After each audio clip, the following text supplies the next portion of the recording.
Welcome back to another episode of the Real Duo Podcast, the most mediocre podcast on the internet. I'm one of your hosts, Wade.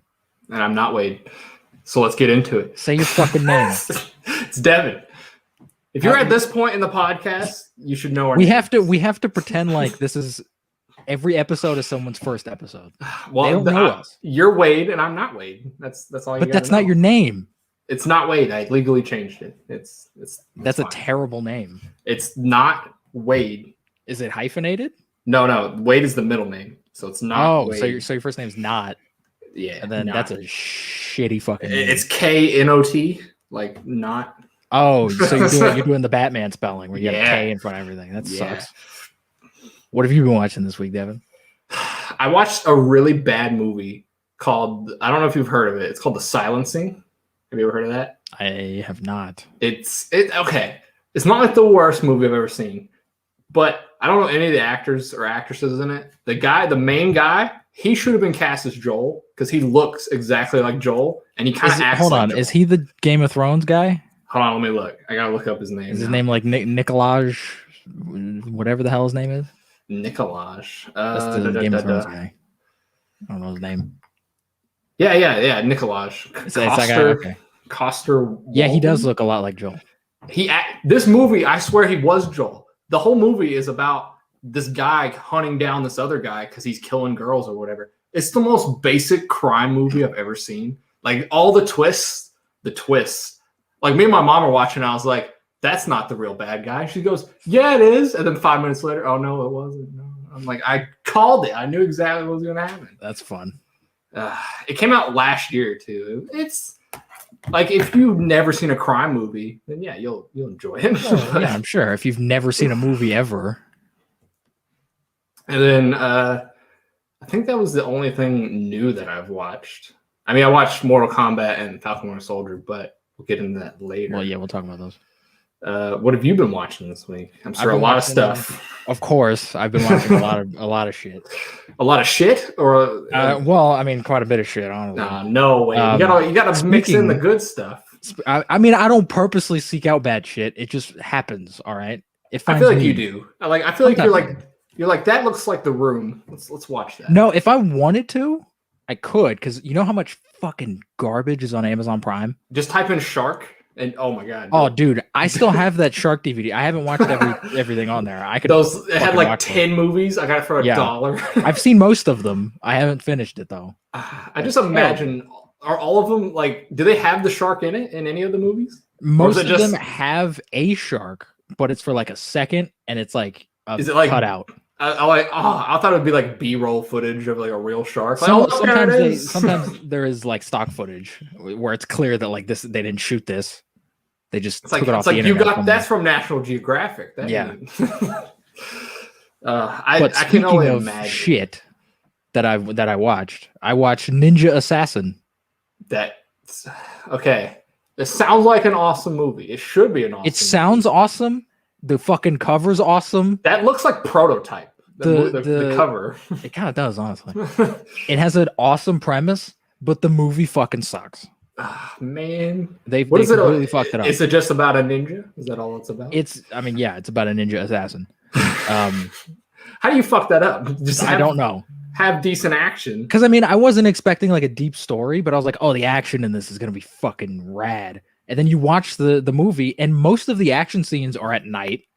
They're edited to shit. So you can't see what the fuck is going on. So it's not lit properly at all. No, I'm guessing. And is he wearing black? Because he's a ninja. He's wearing black. There's one fucking action scene where he's in his ninja garb and he's fighting another ninja wearing all black in a fucking dark room while someone's just like waving around a flashlight. I can't see what the fuck is happening. You're like, I'm gonna have an epileptic seizure. I felt like I was having an epileptic seizure because you're probably squinting like what? Yeah, I was like, I have a headache now. There's one awesome scene towards the end where it's actually like it's lit because it's during the day, and you can actually see what's going on, and the action's not that bad. But that's at the very fucking end of the movie, and it's not worth sitting to that fight scene. That's where all the budget went for that one scene. Honestly, probably. And it's like That's what me and you would do if we made a movie. Like, all right, we're gonna focus on this one scene. It's gonna be amazing. But then we run out of money, and we're like, oh well. No, if we had to just focus on one thing, you bet your fucking ass that would be the greatest scene ever filmed. I would make sure of it. If it's like everything else sucks, but we're gonna make sure this is great, that's gonna be the reason why you go see this fucking movie. All right. Wade's like, I'm gonna put 110% into this one. You're goddamn scene. Right. And it's gonna be, people will be like, that movie was really bad. But you remember that one scene in the middle of the movie? That was great. Exactly. That's gonna be all anyone can talk about.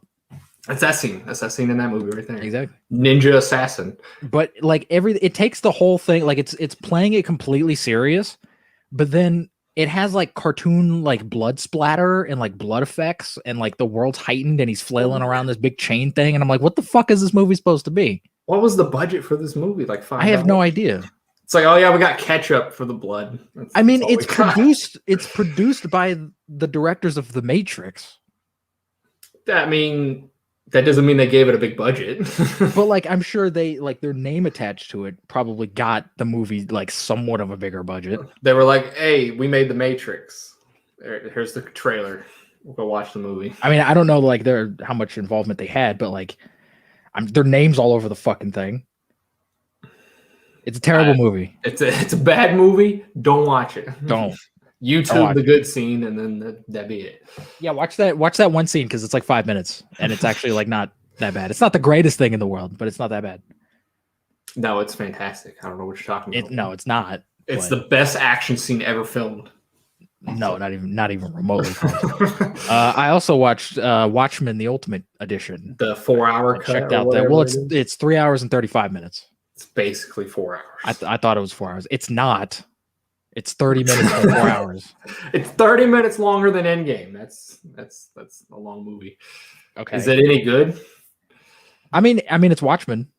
Have you seen the director's cut of Watchmen? Is that the normal cut? That's like the most people who have seen Watchmen have seen the director's cut. Probably then. I've only seen Watchmen once, and it was like 3 hours. So you probably saw the director's probably cut. Did. It's pretty much just the director's cut, but it has the Black Freighter like animated stuff like edited into it. It's pretty much the same movie. It adds like a very small like layer of stuff that like you didn't need, but if you care about the comic at all, it might make a difference. I feel like the animation stuff would be jarring in that movie because it's not. I mean, you would think so, and there are some cuts in there where it does kind of just cut from animation to live action, but they actually surprisingly weave it in pretty well because there's in the Watchmen comic, whenever it cuts to the Black Freighter stuff, it cuts to this kid at like a newsstand, like reading a comic, and then it goes into that from there, and that's how they do that, and that's how they do it in this. So it kind of like there's a reason for it, and so it's not just like, oh, we're in a fucking cartoon land now. Do you feel like it was necessary though, or do you think the 3-hour cut is still the best? I don't think it was necessary. I mean, and Zack Snyder even said that like his preferred version of the movie is the director's cut. But it's just like a nice little thing to have if you care. Like if you want the whole like definitive version of Watchmen, I guess it's okay. Which cut do you prefer? I prefer the director's cut just because it is a little bit more cohesive and it's shorter. So I can get through it faster. Yeah, through it faster. But it was really fun watching Watchmen again because it's been a long time since I've seen it. It's been a long. I need to go back and rewatch it because it's been a couple years since I've seen it. It's very good. It's underrated. I like Watchmen. I thought it was really good. I think Watchmen's great. Dr. Manhattan's my favorite character. So that's surprising because Dr. Manhattan is an emotionless psychopath. That's why I like him. Well, I guess you can relate to him. So I do. I relate. He is me. If I became a god, that would be me. I feel like honestly, you probably would. Dude, I would torture so many people. That's not good. Why would you do that? Many people. Why would you do that? Because I'd be like, look at that guy. Boom, he's good. What about that guy? What did that guy do? He munches on apples loud. So you're Dr. Manhattan. Get away from him. I did. I flew him his ass into the sun. He's Why don't you go to the moon? Like what's there for me to do on the moon? Didn't he go to Mars? I thought he went to Mars. He went to Mars, yeah. He's got to go see Martian Manhunter. That's where he's going. Fuck, man. I'm surprised. I don't think they did that in Doomsday Clock. They should have, because that would have been cool. It would have made sense. But it would have been awesome. Martian Manhunter's not usually on Mars, so I mean, He's from Mars. He's from Mars, but he's not. When you see him, he's not like just put his ass on Mars for that visual. All right. So like, oh look, it's Superman. Oh wait, no, it's Martian some Manhunter. green fuck.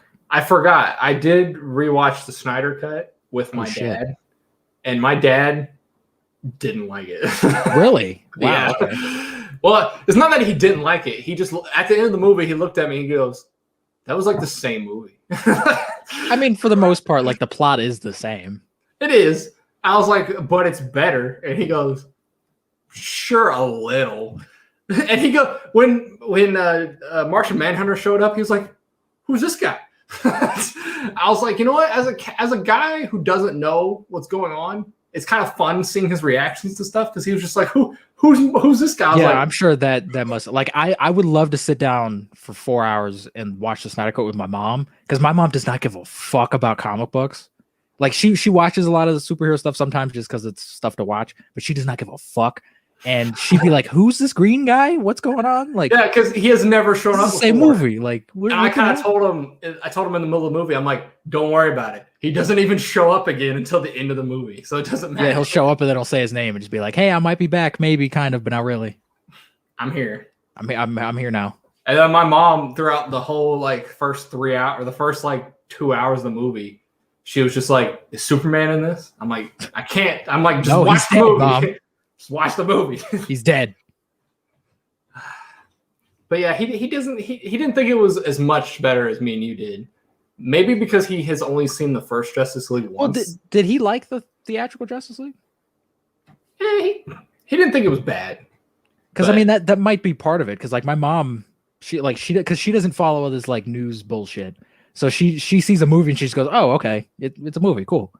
So I'm sure, like, and she likes the theatrical version of Justice League. So my dad also, he likes both Man of Steel and Batman vs Superman also. So he's just like surprising that he didn't like this because it's just more of that. Again, it's not that he didn't like it. He just thought it was on the same level as the original cut. That's okay. Well, your dad's wrong. All right. I told him, I'm like, you need to go back and watch the original cut because then you'll see, like, oh yeah, this is you'll see.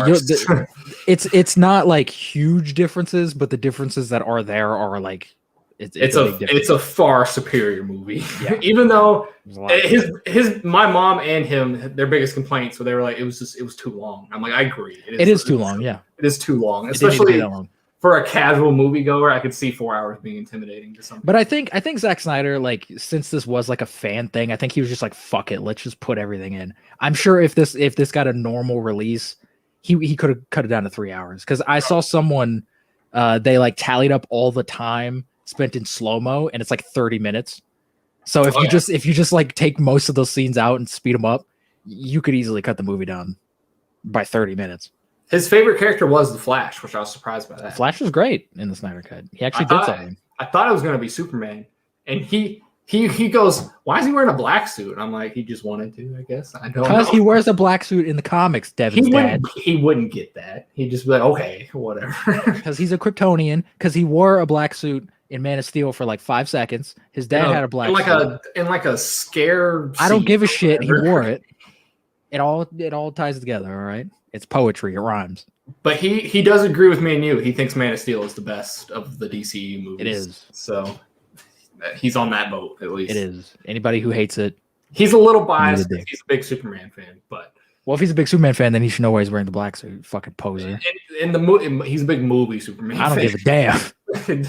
My dad didn't read comics. He read, I think. Yeah, your dad's not a nerd. I think he read the Star Wars books. I don't think there were comics. Oh. Okay, well, I take back my statement then. Your dad's a massive nerd. That's why he hates the sequels. He hates them to death. Everyone hates the sequels. He literally, again, the other day when I was here, he walked up and goes, "Episode 9 isn't good." And I'm just he's having like PTSD. He's just like, you know what? I just can't stop thinking about this fucking Star Wars movie.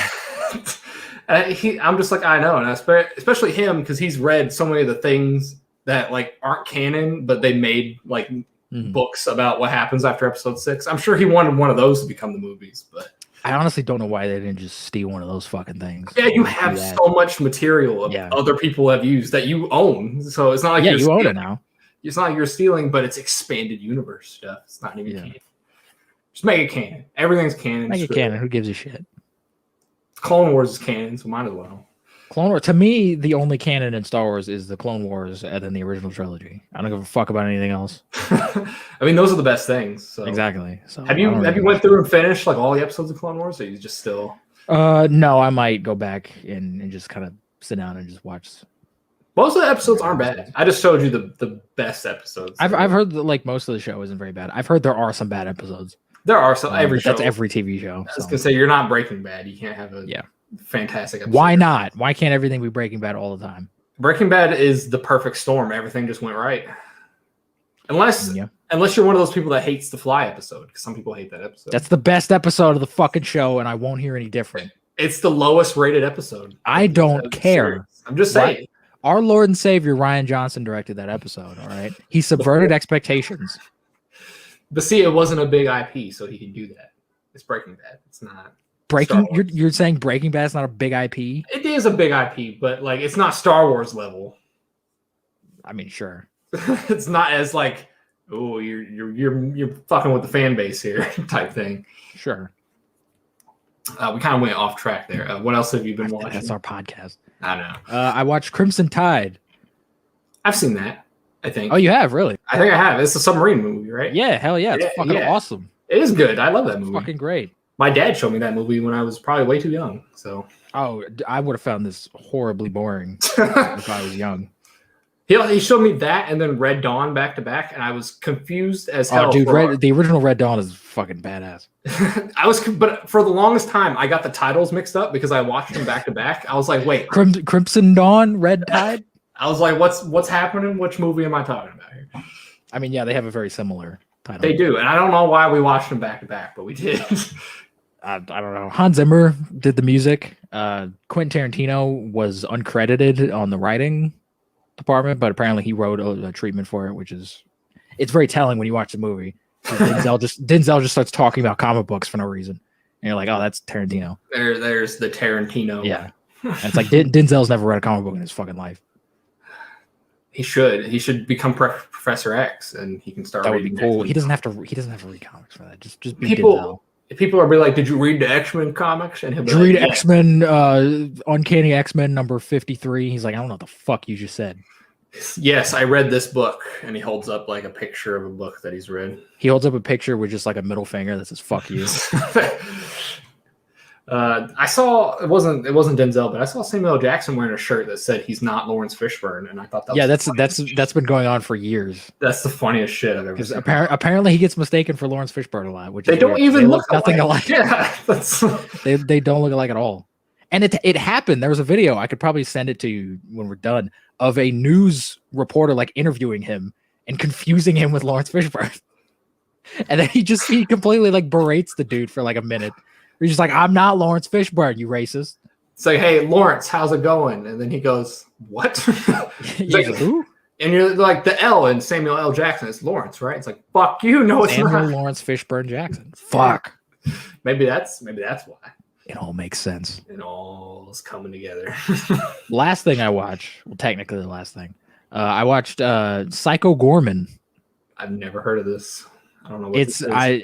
That guy looks like a scroll. That guy looks like a scroll from the Marvel movies. Dude, Psycho Gorman is fucking awesome.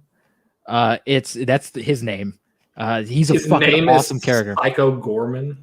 Yeah, that's not his real name. I mean, because it's like an ET parody, so it's like he comes down and instead of like the kids finding this little like sweet alien, they find this like murderous like crazy psychopath, and one of the little girl in the movie is like a fucking lunatic also. But she calls him Psycho Gorman, and that's his name. I thought he was gonna be like a demon or something. I mean, he looks like a demon. The makeup is fucking awesome, but it's a very like indie movie. Like some of the effects look a little shoddy, but it's an indie movie. Is it goofy or is it like a horror? Oh yeah, it's a joke. It's like it's a parody kind of. But there's a lot of blood and gore and just like absurd nonsense in it. I honestly don't know if you'd like this though. I thought it was a horror movie. Why wouldn't I like it? I don't know, because it is very weird. I like weird stuff. I've seen Swiss Army Man. I've seen it's not Swiss Army Man weird. It's not that level of weird. No, it's a different kind of Swiss Army Man weird. It's a different kind of weird. There's one scene, I don't want to ruin too much, but there's one scene where like the kids, they have him like under control and they're, keeping him from killing him. And they bring him like magazines, and the little girl's like, oh, look at it. We have all these magazines. We have like, Playgirl magazine, and he's swiping through it, and he's like, I do not care for hunky boys. And then he just like slowly like tilts his head and looks back at the image of like this shirtless dude, and he goes, or do I? And then it just cuts. And it's the most hilarious fucking thing I've ever seen. And then it's never like touched on again. And it's just like, all right, this big alien man's like questioning his sexuality for a moment. Like that's interesting. Weird. He's an alien. Does he have sexuality? Like I don't know. He doesn't have a penis because he's naked the whole time. Exactly. Oh. So now I gotta watch this movie and got a naked alien going. I mean, he's not like an attractive looking alien. He looks like a big demon man. I know you've watched more than that, but that's all you wanted to talk about. I mean, really. I'm sure you've been binging some other shit that you. I watched the Even Stevens movie. Oh yeah, that's on your list of things you need to get through right there. Exactly. The Even Stevens. Well, I've seen that. I have that movie memorized, dude. I watched that movie when it came out. You're over there reciting the lines like from I Am Legend when he's reciting Shrek. I thought I saw a cheeseburger doing yoga. That's an iconic fucking line. What? I've never seen any of those movies. So. There's only one Even Stevens movie. Oh. Right? Isn't there a show though? Isn't there? Yeah, Even Stevens. Every time I bring up Even Stevens to anyone my age, no one knows what the fuck I'm talking about. Am I the only one who watched Even Stevens? Probably, because I never. That's such a fucking great show. It was so good. I never watched it. So. You're a bastard. I also never watched That's So Raven, and I don't. Well, care. That makes sense because it's a show about a black girl. So that has nothing to do with why I didn't watch it. I watched it because my grandma liked Raven Simone because she knew her from the Cosby Show back when Bill Cosby wasn't a rapist. I thought you were going to say it was because she was black, and I was like, that's racist. I mean, it might have been. I don't know. I like her because she's black. I mean, it was a show about a black girl on TV in the early 2000s. There wasn't a lot of those.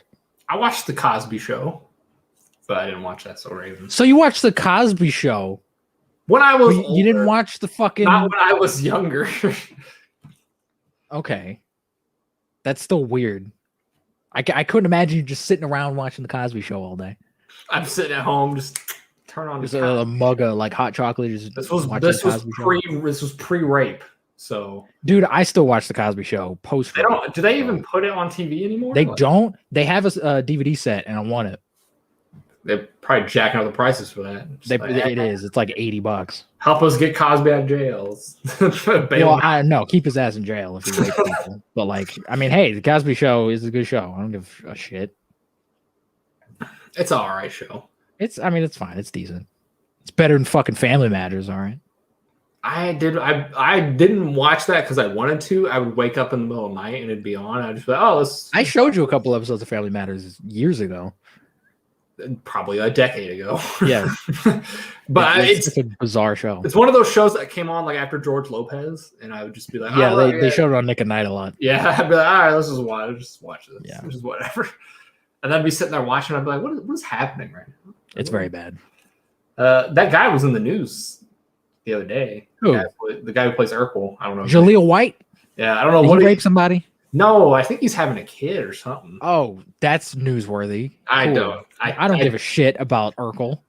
Freaking what's her name is having a kid with Macaulay Culkin or whatever his name is. Yeah, Brenda Song. Yeah. I fucking tweeted about that already. That's weird. It's very weird that Brenda Song and Macaulay are dating just because like he's a weirdo. He is a weirdo. I was gonna call him Mr. Shakes, but that's not him. That's not. No, that's not him. That's Michael J. Fox. Yeah, that's Marty McShakes. Poor Michael J. Fox. Yeah, I mean it's not his fault, but it is his fault. It's not his fault. He got Parkinson's. It's genetics, man. That's not his fault. It is. He should have been born different. He can't decide that. should have had. But he makes fun of it too, so I think it's fair that we get to make fun of it. Yeah, that's fine. We should get him on the podcast and he can start shaking. Old shaky bastard. We couldn't even be able to see him because the fucking thing would just be shaking constantly. Like, put the camera on the table. Like, Mike, shaking. Put the laptop on the camera on the table. You don't have to hold it the whole fucking time. And he's just shaking. He's like the Flash. He'll like vibrate through a wall. See, if he was on this podcast, so I don't know what I would talk to him about besides Back to the Future, because that's the only thing I've ever seen him in. That's all that matters. That's all that matters. We just talk about. I'm sure he's, because I've seen him in other stuff. I'm sure the only thing anyone gives a shit about that Michael J. Like, if you look at his filmography, the only thing that matters on his filmography is Back to the Future. Maybe West Wing, but no one's asking him questions about West Wing. I don't know what West Wing is. So. TV show. Oh. There's Daniel Radcliffe's in a new Western TV show. It's not new. I think it's been out for a season. But I keep seeing friggin' commercials for it. It's a Western? It's a Western. It looks like a goofy Western. Like, it's not a serious Western. Okay. Another one of those. And he's doing like a weird accent and stuff. And there's some older famous actor in it with him, but I don't know who it was. I want to say Steve Buscemi, but I know that's not right. Oh, fuck. He was in that show as like the Righteous Gemstones or whatever. Is that what you're talking about? It might be. Because I think Steve Buscemi is in that. I don't think it's Steve Buscemi, though. Who's that guy? Creepy old actor. Yeah, he's an old man. I don't know his name. I don't care enough to look it up. All right, you ready to get into the news? We got to talk about the fucking the show and the movie that we watched. Oh, okay. We'll do that. Which one we doing first? We're doing the MC review. MC review first. MC review. Because it's the one I care about the most. The second half of Falcon and the Winter Soldier. The last 3 episodes. I got a Red Bull because I have zero energy. So did we just get sponsored? Is that what just happened right now? No. You're about to get wings. That's what, right? That's the slogan. I never understood that slogan because it doesn't make any sense. Red Bull gives you wings. And Red Bulls, by the way, taste like battery acid. Why are you drinking it then? Why'd you buy it? Because I didn't buy it. Because I got it for free for one, so fuck you. And I need energy. You get a Monster. Monsters taste better. All energy drinks taste the same. Monsters taste better, in my opinion. I don't like any of them. You can get flavored Monsters. You can't get flavored Red Bull. They all taste the same. Falcon and Winter Soldier, Wade, what do you think? Last half of the show. I think it's a great show, and I don't understand why people are pooping on it. Are people pooping on it? A lot of people have been pooping on it since it started. I've seen some people not like it, but I've seen a lot of people giving it praise. A lot of people are saying it's too woke. It's too woke. Woke. This is one of the few things where I don't think it's woke. It's not. It's not at all. People have this fucking culture that we live in, this terrible, awful culture we live in, is so used to thinking that talking about race and politics and social stuff is woke. It's not. You can talk about that stuff and not be woke. If you want to see something that's woke, go watch Batwoman, because that shit's woke every episode and it's awful. It doesn't feel forced down my throat, and that's when I feel like stuff is woke. It's like, all right, it's not pandering. Yeah, it feels natural. It feels like it's a part of Sam's story arc and Isaiah Bradley's story arc and character. It makes sense for the show, so I don't know why people are upset about it. And it's not like, because I was shocked because there's a couple of moments in the show, especially in what was that? I think episode 4 or 5, one of them, where Sam and Isaiah first sit down and actually like talk about like being Captain America, and Isaiah's like, no self-respecting black man would ever take on the Stars and Stripes or whatever. Like that usually in any other show would be the stance of the show, is like, fuck white people, black people, black power, whatever. You wouldn't take up the shield because that's disrespectful to black people. But this show's kind of like, fuck you. Like it's kind of like, I get what you're saying, but like, fuck you. I want to do what I want, and I like that. I love like Sam's quote. I think it was maybe either the last episode or second last episode where he's just kind of like, he's like, if no one else does it, I might as well be the one who does it, type thing. Like, I'm going to be the one to change what the norm here. I know that people are going to hate me for it, but I'm going to do it anyways. And I'm like, which is fucking cool. that's what Captain America should be. He shouldn't care what everybody thinks. He's doing what he thinks is right. Yeah.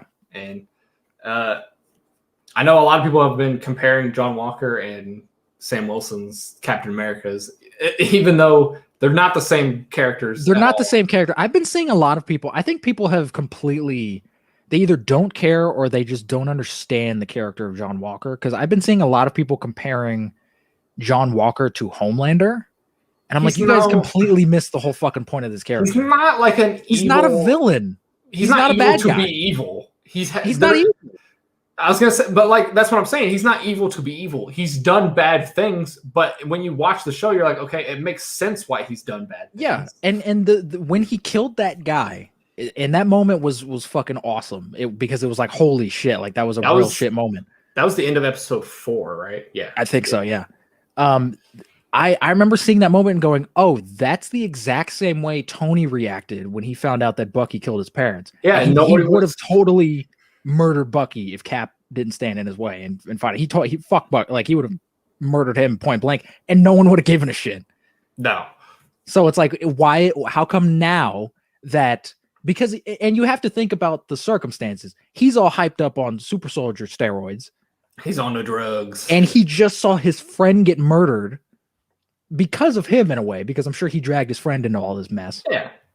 And he feels responsible and he's acting out of emotion. And it's not like, it's like the Man of Steel thing when he snaps his neck and then screams about it. It's not like John Walker murdered him and then pissed on his fucking corpse. He went to a fucking warehouse and is like crying about what he did. Yeah, he's like, God damn it, I fucked up. And speaking of which, I love that whole scene in episode 5 when Sam and Bucky are like, look, you gotta give up this Captain America stuff. That's like, the craziest I think he gets throughout the whole show. But it makes sense. He's in an emotional state at that point. He's not in the right state of mind. And it's also like he's the type of person where he's like, they chose me to be Captain America. And if I can't be that thing, that means I'm a failure. And you can see that especially in that fight when he constantly like I think he's like holding down Sam, or he's about to like fucking like murder Sam with the thing. He's like, I'm Captain America. Like he's like, fuck you. Like this was given to me. I'm like, this is what I'm supposed to do. This is my purpose. Like, fuck you. And like, you get it. Cause I think any of us would do the same thing. Especially if your best friend just died. Yeah. And it's and like you said, it's kind of your fault. You're bringing him to a fight of super beings and he is a normal guy. Yeah. So yeah, I think the show. I think John Walker is like one of my favorite MCU characters currently. He's great. I love the comparison though people have been having to him and Chris Evans' Captain America, because they're just like, when Chris Evans introduces himself, he says he's Steve Rogers, and then John Walker always says, "I'm Captain America." And I'm like, that's a good parallel. It is a good parallel. I don't know if they did that on purpose or I think they did. But but see, here's the thing though, because if they did do it on purpose, at the end, Sam introduces himself as Captain America also. He doesn't say he's Sam Wilson. He says he's Captain America. So I don't know. He's Captain America. I mean, he is, but I think that was like a statement that he was making, where it's like, I'm a black man. I'm Captain America now. Like, deal with it. I think that was more of like I understand people are going to find this weird, but fuck you. Like, and not to poop on Bucky, but Bucky has some great scenes in this show also. Dude, this is another thing I love about the show, because it doesn't, for one, it's not woke because it doesn't demonize white people, for one, because they easily could have made Bucky like this angry, like bitter, like out of touch, like I don't understand the black struggle and I'm a goofy white guy and blah blah blah blah blah. They don't do that. They treat Bucky with the same amount of respect and reference or reverence as they do with Sam. And the show's about both of them. It's not a Captain America show. It's not a Winter Soldier show. It's a show about both of them. Yeah, and even then, Bucky does have a line. I think it's in episode 5 where he's saying like, I didn't even realize being Captain America and being black, like I didn't think it would even matter. But he says, and he said he was sorry for that also, because he's like, I didn't even put that together. Yeah, which makes sense. Because why would he? Yeah, why would he think of that? Like, hey, Steve gave this thing to you. Go be that thing. And I understand where Sam's coming from too, where he's just like, I don't think I should be this thing. This isn't. Yeah, and I love the fact that Sam went through a journey through this show. He heard different perspectives. He saw different perspectives, and he at the end of it he went, all right, I need to come up with my own reason, and I'm gonna do that. That's great, because it could have easily just been one or the other, where it's like, oh, you need to be this thing, all right, cool, and we'll be that. But no, he's like, I get what everyone's saying, but fuck all of that, I'm gonna do my own thing. How'd you feel about the episode 5 cameo that we had? Oh, Elaine from Seinfeld. Yeah. It was really jarring, but I was like, oh, okay, that's cool. It's Elaine from Seinfeld. And apparently she was supposed to be in Black Widow. I think she still is in Black Widow. Well, yeah, she's in Black Widow, but that was supposed to come out first. So that would have been her initial thing. My theory for her, I don't know the character in the comics. I'm sorry. I don't know every character ever made. But I think she's going to be the person to put the either the Thunderbolts or the Dark Avengers together. I don't know which one. Well, she's Madam Hydra, so probably. Yeah. So I think she's going to recruit the other Black Widow in the Black Widow, and then maybe also Thunderbolt Ross or whatever. I don't know. What's the difference between the Thunderbolts and the Dark Avengers? Aren't they kind of the same thing? I know the Dark Avengers, the leader is Norman Osborn, and he's the Iron Patriot or whatever. Well, yeah, but isn't the Dark Avengers like the villains pretending to be the heroes? Basically, I think the heroes die or something, and they're like, all right, we're just going to take over, and we're just going to be, all right, we're the new Avengers, but we're not good. But aren't they like pretending to be like heroes? Yeah. So what is isn't the Thunderbolts the same thing? I don't think so. I think the Thunderbolts are, I don't know exactly what the Thunderbolts do. I know the Dark Avengers are pretending to be heroes, because Norman Osborn's pretending to be Iron Patriot, and then you got U.S. Agent who's pretending to be Captain America. And then you have like Venom and So, I mean, I don't know who's the roster is for the MCU, because you can't have Venom. Yeah, I'm sure they'll change it. So, I don't know if they'll do Norman Osborn, because that's a Sony thing. So just fucking bring in Norman Osborn. I'm sick of this fucking Sony shit. Bring in Norman Osborn.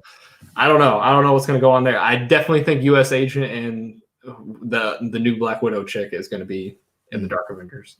And I definitely want to see more John Walker. I hope they don't make him like a bad guy, though. I am so glad that they didn't kill him. I was going to be so mad. That would have sucked. And they kept Zemo alive, which I'm happy about that too. Zemo's still alive, and that's another thing. Like, everyone kind of had like their arcs wrapped up by the end of the show, like in a nice neat little bow. Like every single character. There was nothing in the show that made me like, all right, I didn't have a question that was answered. I feel like everything I had was answered by the end of the show. Compared to WandaVision, there were still a lot of questions I felt like I had at the end of WandaVision. Yeah, a little bit. But everybody had their, like you said, they had their arc wrapped up. How'd you feel about Sharon Carter's? I mean, I wonder. That made me question all of these Marvel shows. Where like, is there going to be like a twist in all of these Marvel shows that everyone figures out in the first episode? Because the same thing happened with WandaVision, where it was like, oh, I think Agnes is Agatha Harkness, and then it turned out it was her. Yeah. Like, is that just gonna be a thing? Like, stop doing that. I don't know. Because everyone called it from like the first episode Sharon appeared in. She was like, oh, she's probably the power broker, and then she turned out to be that. Which, I mean, if you didn't see it coming, I guess it's a good twist, but I saw it coming. Everyone saw that coming. My mom, who was watching the show with me, she goes, who is that chick? And I'm like, I can't explain who she is. She was in Civil War for like 2 seconds. She was in Winter Soldier Soldier. That movie you probably haven't seen in 10 years. My best explanation was, I was like, Captain America's love interest? And she goes, yeah. I was like, that's her niece. I was like, oh. She was like, oh, okay, yeah. Like, that doesn't help tell you who the character is, but that's who she is. No, not really. So I don't know if she's going to be a villain going forward. I'm sure she might be. I'm sure they're setting her up as that. I think that's cool. It is cool. I know some people don't like it, but I think that's cool. What else is she going to do? Because I mean, yeah, exactly. Is she going to be a knockoff Black Widow? Like, she can't really do anything else. She can't do anything else, and it'd be weird for her to like have a love interest with Sam or Bucky. So that'd be weird to do also, because you already tried to do it with Captain America and it didn't work out. Well, I mean, I think it's weirder to have it with Captain America than with Bucky. Well, I don't think you could do it with Bucky, and I'd be fine with that. I don't think that at the time they knew that they were going to send Cap back in time. No, it's not even that. It's the fact that he fucked her aunt like years ago, and like he could have been, if things were a little different, he could have been her uncle. Like, it's just a little weird. It is a little weird, but Yeah, you can't do that again. You've done it once. Yeah, don't do that. So yeah, this show is great. I think the Isaiah Bradley stuff was my favorite. Dude, that stuff. I love how they wrapped it up in the last episode. That shot when Sam is like he's like giving that speech and it's like on the news and it like cuts to Isaiah Bradley looking at it and he just starts crying. That hit me. I was like, fuck, like that. Because to me, I always kind of like, I understand old black people being racist. I get it. I think they should be allowed because they've experienced things differently than we have. And I think that it's just like, it's him realizing that like, oh, we can make a difference. It's not all just, negative and everyone's a racist or whatever. Like we can be the change that we want in the world. And that's represented in Sam. And I thought that was a great moment. The world can change. And it kind of made him a little bit less bitter. And I really enjoyed that. Me and Dylan were talking about this. It was after episode 5. We were like, it's weird how, because I know they didn't plan for this to happen when in the real world this is basically happening. It's weird how it kind of fit together like that. Like with the whole, we're having a black person be a main focal point of the country in this show, and then also in the country right now we're having the Black Lives Matter movement going on and stuff. It's weird that it happened at the same time. They did that on purpose, Devin. No, they did not, because this was happening. Black Lives Matter has been going on for like 5 years, but it didn't pick up until like last year. It doesn't matter. I'm just saying, going on for years now. They've had this probably in the works for 3 or 4 years. I don't know if sure. they had it down to how I'm sure much they've been talking about doing this, but it's just weird how it all fit together. I think it's like the perfect time to have it. And I think I was going to say, I think Anthony Mackie says that he's going to be a forefront for the MCU moving forward, which is great. Oh yeah, he's Captain America now. Of course he is. I mean, they could make him a lesser role if they want. Don't do that. Don't fucking do that. Because I think he's going to be a great Captain America. Especially now with Chadwick Boseman being gone, I think he's going to. Yeah, we need another like prominent black figure. I also heard that they want to build up the relationship between him and Don Cheadle. I don't know why. I guess they want two black people. I guess I don't know. I think they want the Cap Iron Man dynamic duo back, but with different characters. Don't do that again. They already have that with Sam and Bucky. They're not. He's not Iron Man. Doesn't matter. They already have a buddy thing going. They got it. They do have a buddy thing going. We don't need Don Cheadle. I don't know where Bucky's going to show up again. So I don't know. But he'll show up at some point. He'll show up somewhere. How did you feel about Sam's speech that he gave at the end? Because I've heard a lot of people say that it was kind of woke and it was kind of preachy, and a lot of people weren't super pleased with it. It wasn't even really woke or preachy. It was more in tone with what was going on in the world of the MCU than the real world. So I don't know why people thought it was woke. I mean, I think I wouldn't say it's woke. I think it was a little bit preachy and it was a little bit on the nose, where it was kind of like, all right, like we get it. Like it could have been tightened up a little bit better to a point. It could have. Yeah, it could have. Because it kept going, and I was like, all right, we get it. I get what you're saying. Stop. Like it was a little bit preachy on Marvel's part. Like they were clearly trying to like say something, but they didn't quite know how to say it. And I think it could have been done a little bit better. I appreciated it because I love the line when there's a couple lines Sam says during that speech where he's like, don't call them terrorists, because to them you are the terrorists. And like that, to me, perspective is always fucking fascinating, because everyone's a villain to somebody. Like there is no villain really in real life. If you have a villain in a movie, like a true villain, that's not a good villain usually. Like if you have somebody who's just bad to be bad, they're not a good villain usually. Usually the best villains are the ones who, like, if you just kind of warp the screenplay a little bit, they'd be the hero of the story. Like that's usually the best villains. And I love the fact that I think one of the senators or something he's talking to is like, oh, you don't get it. And Sam's like, I'm a black man wearing the Stars and Stripes. I don't get it. Like, fuck you. Like that was such a great moment. I was like, yeah, what the fuck are you talking about? I'm a black Captain America. Get the fuck out of here.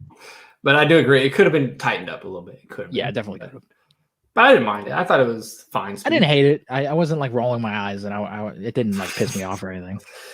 Did the finale hold up better than WandaVision? I think it did mostly. It has some similar problems to the finale of WandaVision, where it is just like it does feel a little bit rushed, where it's just like, oh, everything's being wrapped up in like 10 minutes and like we got to do all this stuff, blah, blah, blah, blah, blah.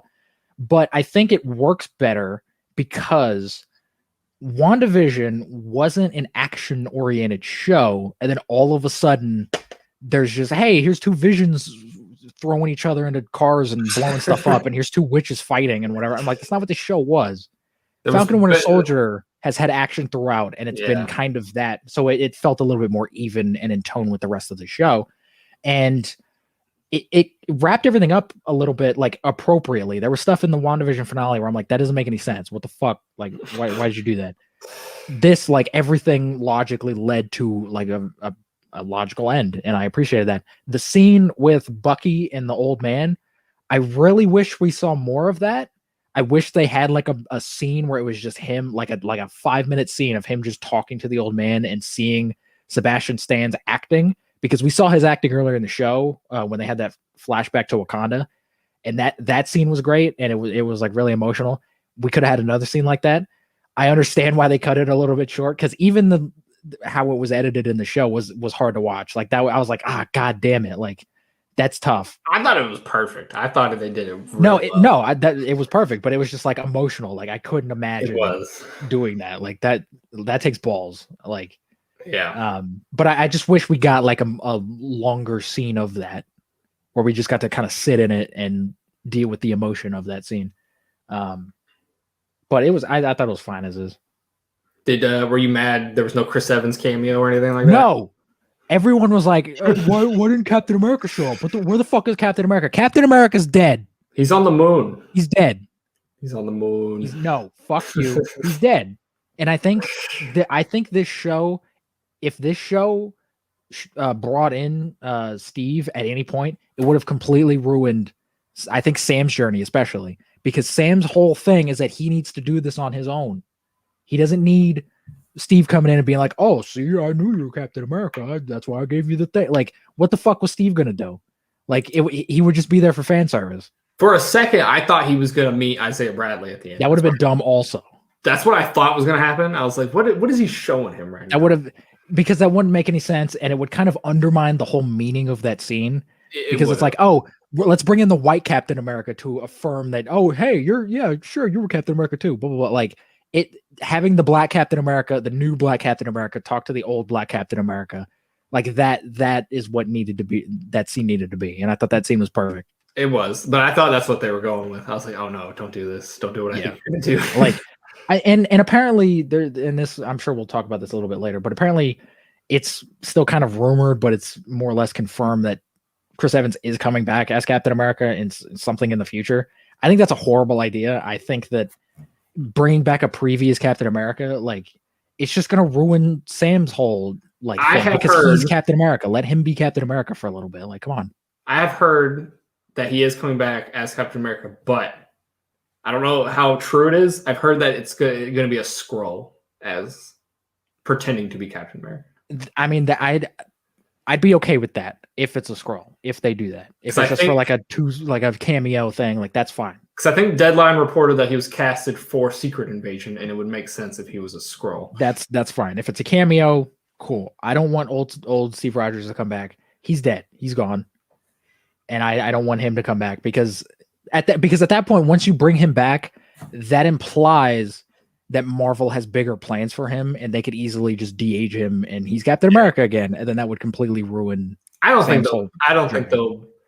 Either he's going to show up as like Hydra Cap or a Skrull. I don't think it's going to be our Cap. Yeah, I don't want it to be like normal Steve Rogers. Especially since, like you said, they just set up Falcon to be Cap. I don't think they would do that. And I would be fine with Hydra Cap if we didn't have Winter Soldier, like the movie, because it's just going to be that again. Well, if it's just like a weird, like random dimension in Doctor Strange 2, but it's not like touched upon it. Like, oh look, there's Cap, but he's evil, and it's like, oh yeah. Doctor Strange he's like, oh Cap, but he's a Nazi. All right, let's get the fuck out of here. Yeah, let's get out of this place. That could be a fun joke. I could see that working. So I don't know. Or like they said, it could be that Chris Evans playing the Human Torch again as a weird dimension. I'm fine with Chris Evans coming back. I'm not fine with Steve Rogers coming back, if that makes any sense. Yeah, I agree with you, and I've heard that he's going to be a Skrull. That's what I've heard. I don't know if that's how fine. true. I don't know how true it is, but that's what I've heard. That's fine. That's appropriate.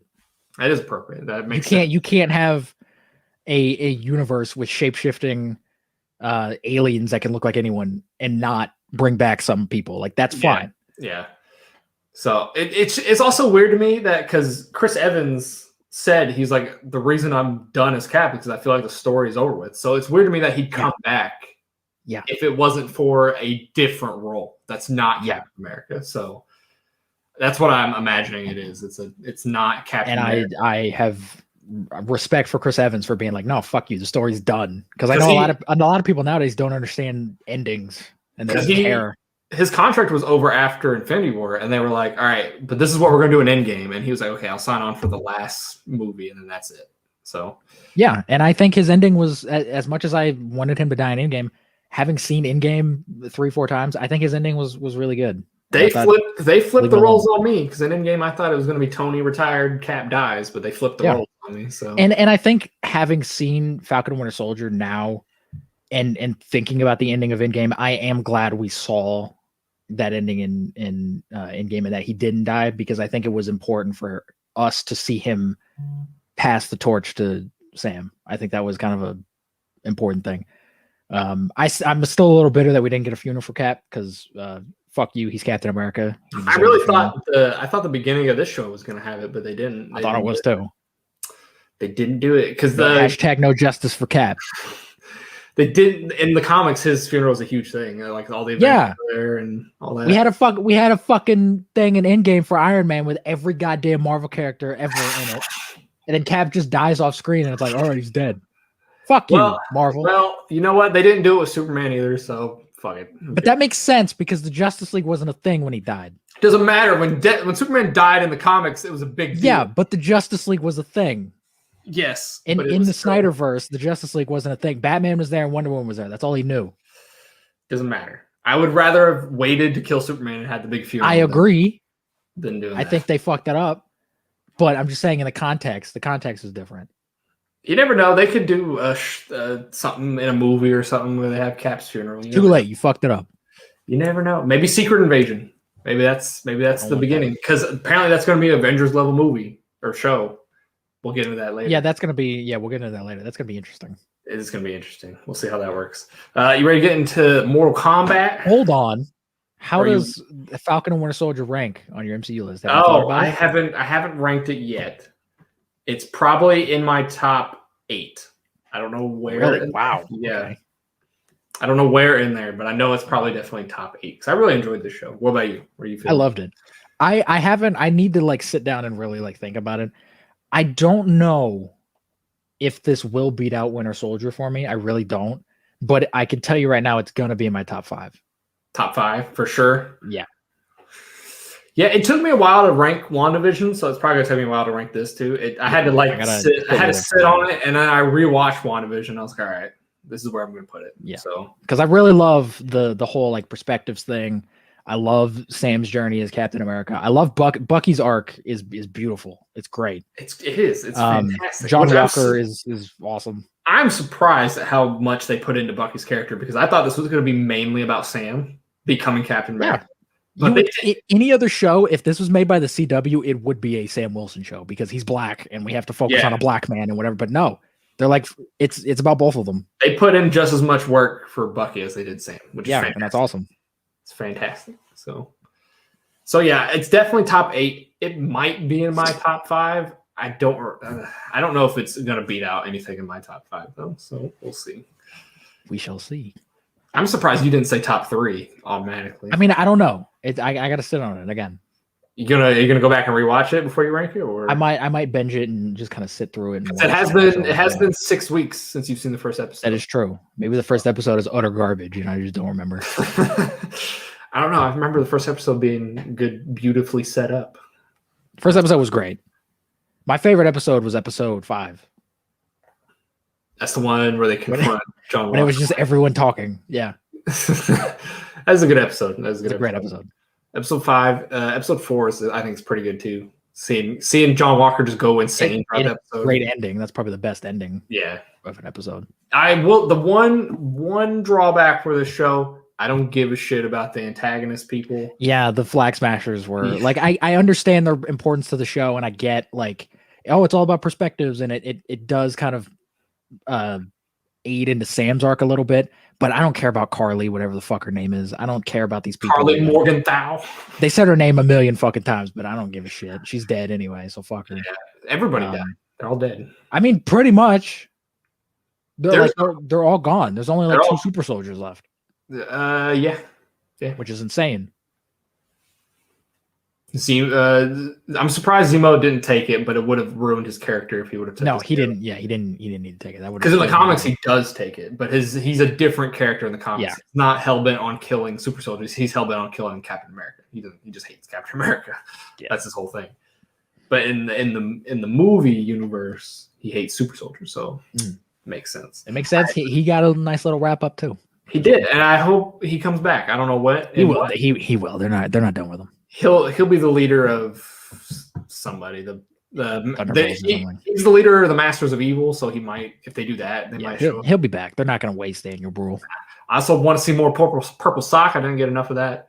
Yeah, he wore it once. And I was like, it was a little disappointing, but like I don't care. How'd you pick? Okay, as a movie guy, because I don't know shit about making movies. Was the cinematography in this good or bad, in your opinion? The whole show? Yeah. I think because I remember when we watched, I think it was like one of the earlier episodes, like 2 or 3. There were some gorgeous shots early on in the show. I think as the show went on, we got a little bit less of that. But I think early on, there are some shots where I was like, that's a beautiful, like not even, because I think a lot of people misunderstand what good cinematography is. It's not just a cool looking shot. It's how everything is laid out in a shot and how like, you have people in the forefront doing this thing and then there's something in the background and like doing that stuff. I think episode 5 had some really great cinematography. There was one shot of Bucky like in the warehouse after they just kicked the shit out of John Walker and he's got the shield and like the light hits him and it bounces off the shield in a really cool way. I think the cinematography, like it's not the best cinematography I've ever seen, but I think for, a streaming show, it's pretty great. Because I've seen very, very hot debates on if the cinematography in this is any good or not. People are saying, oh, yeah, it's pretty good cinematography. And people are like, no, Marvel cinematography just sucks. And this just looks really good because it's just better than the other ones. Well, I mean, yeah, but that doesn't mean the show has bad cinematography. That's if you're saying it's better than something else, like because it's not like amazing cinematography. I've seen better cinematography, but especially in terms of Marvel stuff, it's pretty good. It is because Marvel stuff doesn't have. There's not a lot of shots I can think of where I'm just like, that's beautiful. Right? Yeah, but not everything needs to necessarily have amazing cinematography. No, WandaVision has good cinematography, but for different reasons. It's because of the setting and the era they were doing and all that stuff. So yeah, people didn't notice it as much, I would say, for that. But yeah, is there anything else you want to say about Falcon and Winter Soldier? No, it's a good show. I really enjoyed it. Y'all need to quit hating on everything. It's not woke, so eat a dick. It's not being forced down your throat like other things. I don't think you guys know what woke is. They don't. So also it's Captain America and the Winter Soldier now. So that's a little weird if they continue it because it's like we already had a movie called Captain America Winter Soldier. That's gonna be confusing. Yeah. It's gonna piss me off. I thought they were going to change it to Captain America and Sergeant Barnes because he's no longer the Winter Soldier. That would have been cool. Or it could be Captain America and the White Wolf. Or yeah, they could do that. That could be cool too.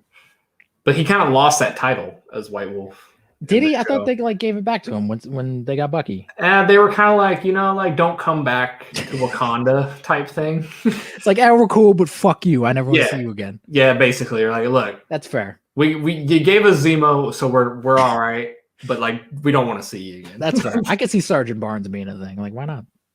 I'm so glad that the cop called him Sergeant Barnes at the end. I was like, he's made his arc. It's complete. He's no longer the Winter Soldier. I do like the fact that he like is embracing the Winter Soldier thing. Like, he's not just like, oh, I ain't the Winter Soldier. He's like, this is who I am. Like, fuck it. Like, I can overcome the name and be something better. Like, I get it, but I just think calling it, if we do get another season, which I'm sure we're going to talk about, but if they're calling it Captain America and the Winter Soldier from now on, that's gonna be confusing as shit. Yeah, especially if like, are they gonna change the title on Disney Plus, or is it gonna be like a different thing if they do? It's gonna be very weird. Yeah, it's gonna be weird. We got a lot of Marvel stuff to talk about. We do. So, are you ready to talk about the Mortal Kombat movie? Or Mortal Kombat. This is going to be a lot of you saying things because I didn't play the games that much, so I don't know a lot about this Mortal movie Kombat. must have not made any goddamn sense to you. Dude, I was so confused for the whole movie. Yeah, I was like, I could see that definitely. Because I only know Scorpion and Sub-Zero, basically. Yeah, they're like the two, they're like the poster children for Mortal Kombat. And I was just like, who are these people? And I remember when the guy walked in, he's like, "My name's Jax." I was like, he's supposed to have metal arms. And I know that guy's supposed to have metal arms. So I knew when I saw him, I'm like, he's either gonna lose his arms in this movie, or that's how it's gonna end. So yeah, dude. Also, I fell asleep halfway through this movie, and I woke up and it was over, and I had to rewind it and watch it again. So yeah, I did not like this movie. I thought it was total horse shit. That makes sense. I could see that. I thought it was really bad. What did you think about this? I didn't like it either. I wouldn't say it's like the worst goddamn thing I've ever seen, especially having seen Mortal Kombat Annihilation, which is one of the worst films ever made. It's definitely better than that, and I will give it credit that it's better than one of the worst films ever made. But there is so much in this movie that doesn't make any goddamn sense. It felt like two kind of clashing visions, and apparently there was a lot of studio interference with this between them and the director, and you can kind of see it because it's like, okay, it's R-rated, here's some characters, we're going to do these characters justice, but then here's a bunch of random bullshit that isn't in the games, that isn't a part of the lore, that has nothing to do with anything, that I feel like the main character Cole is the most boring milquetoast fucking protagonist. I don't know who that guy is. I didn't even know who that was his name until you just He's not in the games. He was created specifically for the movie. Oh, so he's not. Okay. He's not a character. I thought he was, and I was just like, I don't know who this guy is. And they said that they wanted a character that the audience could like they wanted the audience kind of surrogate character, but it's like we already have two characters like that with Jax and Sonya Blade. You could have just made it them because they're the people, they're the humans. They're also more interesting than, and they are like, I don't know why you had to invent this brand new character that ultimately and he has the weirdest kind of arc in the movie because he doesn't really learn anything, and they show him not really. Yeah, I was gonna say he doesn't have an arc. Because they show him early on losing fights. Yeah, and then all of a sudden he gets his powers, and then he's able to fight Goro. But then he doesn't fight Sub-Zero at the end. And it's like, okay, so why have him fight Goro? And just, he doesn't really like, did he actually beat him, or was it the powers? Because he kind of just stabbed him in the head and he was dead. Yeah. And then like, you would think at the end he's the main character. And if you're going to reveal that, spoilers, we're going to spoil this movie because I don't really give a shit. When they reveal that he's a descendant of Scorpion, you would think you'd go, oh, he's got to take on Sub-Zero now because Sub-Zero killed Scorpion and he's the next kind of heir, and he becomes Scorpion at the end. Like that's a proper arc. But no, instead, Scorpion just fucking comes out of nowhere. Boom, I'm back from hell. He's been gone for a fucking hour of the movie. He comes back, he just goes, "Hey, Sub-Zero, come over here." And then they start fighting. And then Cole's like punching into some ice to get his family out of it. And then the movie ends. And I'm like, what the fuck was this? I want to say like 60 to 70% of this movie is just bad fights. I think the fighting in this was really bad. And I'm like, that's your whole movie. I think there are a couple of good fights. I think the opening was incredible. In feudal Japan with Scorpion. Oh, yeah, that was awesome. That was good. And then the final fight with Scorpion and Sub-Zero, that was awesome too. And I love that. I didn't think that one was as good, but it wasn't as good as the opening, but it was still really, really fun. But there are so many fights throughout. Yeah. And they're all just like normal fights. Nothing. Yeah, they're normal fights and they're poorly edited.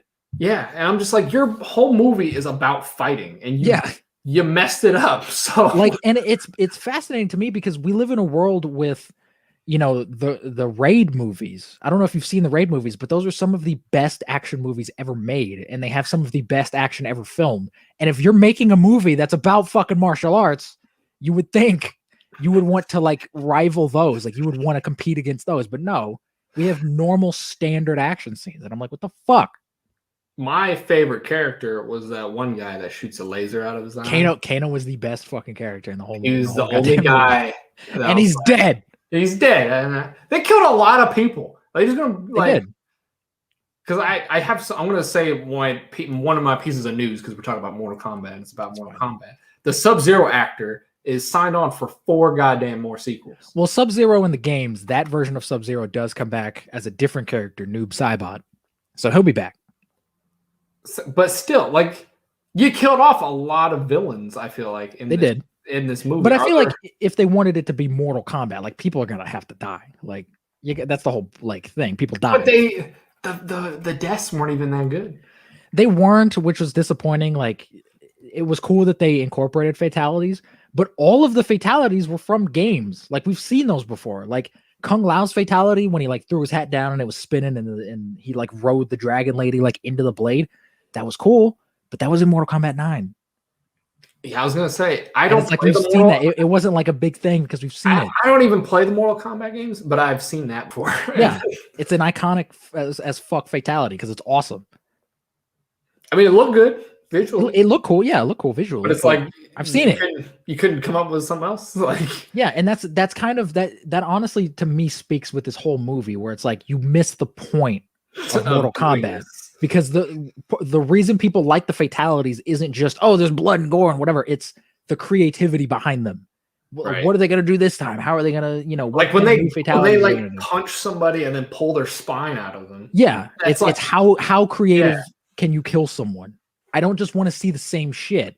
Otherwise, I'll play the fucking game. I'll just go play the game again. Exactly.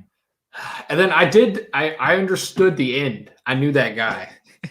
Whatever his name is. Johnny Cage. I was gonna say Johnny Cash, but I knew that wasn't right. Johnny Cage. Yeah. I was like, I've heard of that guy before. I know who that is. But I didn't know any of these characters. Is the one chick? Is she in the game? Sonya Blade. Yeah, she's a character. Okay, I don't remember her at all. Everyone in the movie except for Cole is in the game. I didn't recognize the laser eye guy. I don't know who he is. He's Kano. I know, but he was the most interesting character. I recognize the electricity guy, the god dude. Raiden, yeah. I recognized him.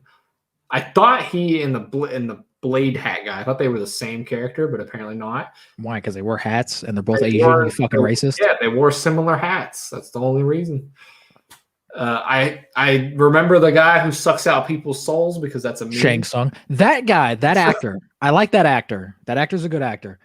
Shang Tsung was so goddamn boring in this movie. And if you go back and watch the first Mortal Kombat movie, not Annihilation, the first one, Shang Tsung in that movie is the best fucking thing in that movie because he's so over the top and having fun. And that you're just like, this guy's having the time of his goddamn life. And that's what makes that character stand out. This guy in here is just like, I'm Shang Tsung and I'm going to take over the world. And I'm like, you suck. Fuck you. You're garbage. Get out of here. Fuck you.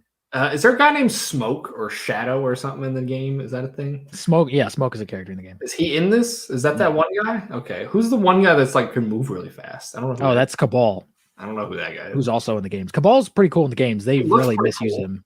He looks cool, but they misuse him in the movie. I recognize the forearm guy. That was it. That's the only people I knew. Yeah, Goro. They brought in Goro. Goro's like a very important character in the Mortal Kombat movie or in the lore. He shows up for like a second. He shows up in like a tool shed. He's like, hey, I'm in this barn. Yeah, he starts like fighting Cole. Cole gets his powers, which his powers, by the way, are stupid. And then he just stabs him in the head. He's got the powers of Black Panther. He just absorbs energy. Yeah, he just he absorbs energy, but he doesn't like really redirect them. He doesn't. He does only with Goro. He doesn't do it later. Yeah, true. And then he just stabs him in the head, and I'm like, what? Also, there was some dialogue from the games that I was like, this feels weird and forced. Yeah, they did that in the first movie too, to be fair. Like when the guy said flawless victory, I was like, that's weird to say. They had that exact shot and that exact same line is said in the first movie by Liu Kang. It's just as cringy and dumb in that movie. They need to stop doing that. Because we get it. It's based off of a game. Stop fucking quoting things from the game. But you're trying to make it realistic-ish. Somewhat. And that's not something somebody says. Flawless victory. They look directly at the camera. Flawless victory. What does that mean? Yeah, what does that mean? Because I'm pretty sure that dude did hit you at one point in the fight, so it wasn't flawless. That lady didn't touch him. No, she immediately flew down and then he killed her. That's right. Which it's like, all right, but you weren't really fighting, so it's not really a victory. So like that really doesn't make sense. And then there was when Scorpion said to get over here, I'm like, that felt that weird. was okay. It was okay. It was better than the flawless victory, but it just that's what he says. It is. But it just felt off for some reason. I don't know why. I love that actor, Hiroyuki Sanada. He's great. He's a fucking samurai in every goddamn movie he's ever been in. He was the best part. He was one of my favorite parts of this movie. And I would love I think they fucked this up by not going the Marvel route with it, because I would love to see like individual movies on all of these characters. Like, how awesome would it be to see a standalone Scorpion origin movie about a samurai who gets his entire family killed by Sub-Zero? He gets murdered by Sub-Zero, ends up in hell, breaks out of hell to seek revenge on Sub-Zero. That sounds fucking tight. That sounds awesome. And I would love to see that movie. They shoved it in about 10 minutes of screen time. Yeah, they put it in for like 10 minutes and then he comes back and it's like, hey, I'm back. Like if they did that with all of these characters leading up to Mortal Kombat, which is the big fucking tournament. The tournament's not even in this movie. So you shouldn't have even really called it Mortal Kombat, because Mortal Kombat is the name of the fucking tournament. You can't just have a Mortal Kombat movie and not call it, or not have the fucking tournament in it. Otherwise it's not Mortal Kombat. Also, there was a big like exposition dump in like the middle, not the middle, but towards the beginning of the movie. And then after that, it just goes. The movie just nonstop just goes for the rest of the movie. Because like that, I don't know her name, the blonde chick, she's just like, look at all this stuff. I'm just going to call her the blonde chick because she's the only blonde chick in the movie. But she's just like, look at all this stuff and wizardry and shit. And he's like, this shit. And he's just like, are you like on drugs or something? What are you talking about? And then he just goes along with it. And then Lizard Man pops up and they fight the Lizard Man. And then they just go do their thing.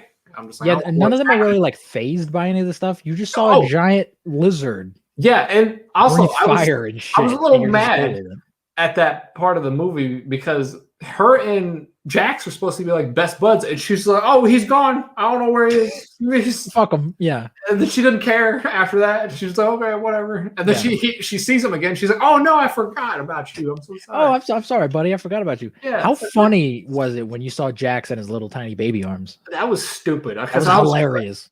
I was like, "Wait a minute." I was like, that's not right. That's not. I thought for a moment, I was like, is that his fucking arms? Is that what, like they're gonna? That is terrible. I knew his. I'm like, his arms are like the size of his normal or bigger. Yeah, he's got like big, like yeah. I was just like, this is weird. Why did you go this route? And then apparently his powers are getting bigger, stronger metal arms, which is weird. He gets like an upgrade or something. I don't know what the fuck. Yeah, which is really weird. I thought they were going to go looking like the Winter Soldier arm. That's kind of what it looks like in the game, isn't it? It's like a sleek silver. I mean, it's just cybernetic arms. Because they look different in every game.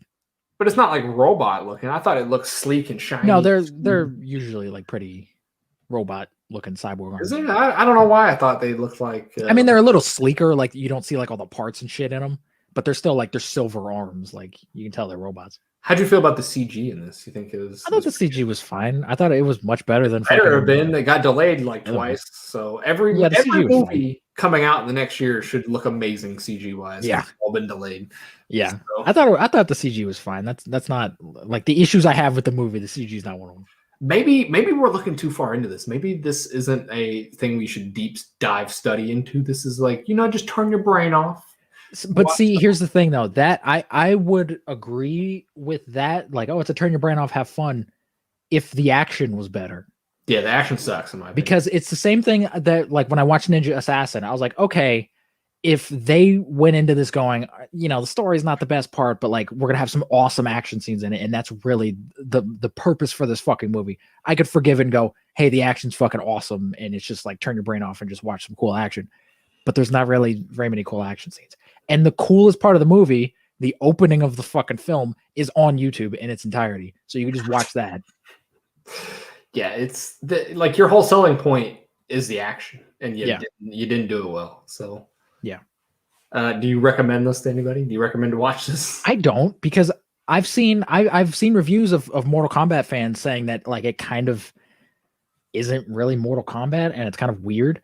And I can't see someone who isn't familiar with Mortal Kombat going into this and understanding any of it. I was so confused. I don't know. Yeah, like at least with the first movie's a little out there too and has some confusing shit in it, but at least it's anyone can jump into and go, okay, there's a tournament and they got to fight in this tournament and there's gods and whatever. Like it's a little bit more understandable.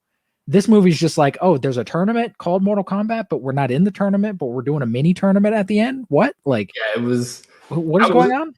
I was very confused, and I kind of know a little bit. I couldn't imagine somebody who knows nothing and just being like, yeah, this makes complete sense to me. Everything.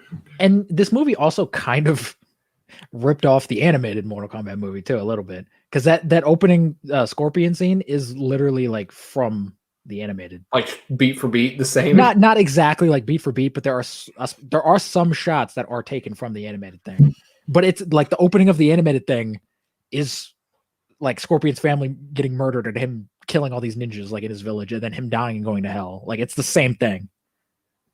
It's the same fucking thing.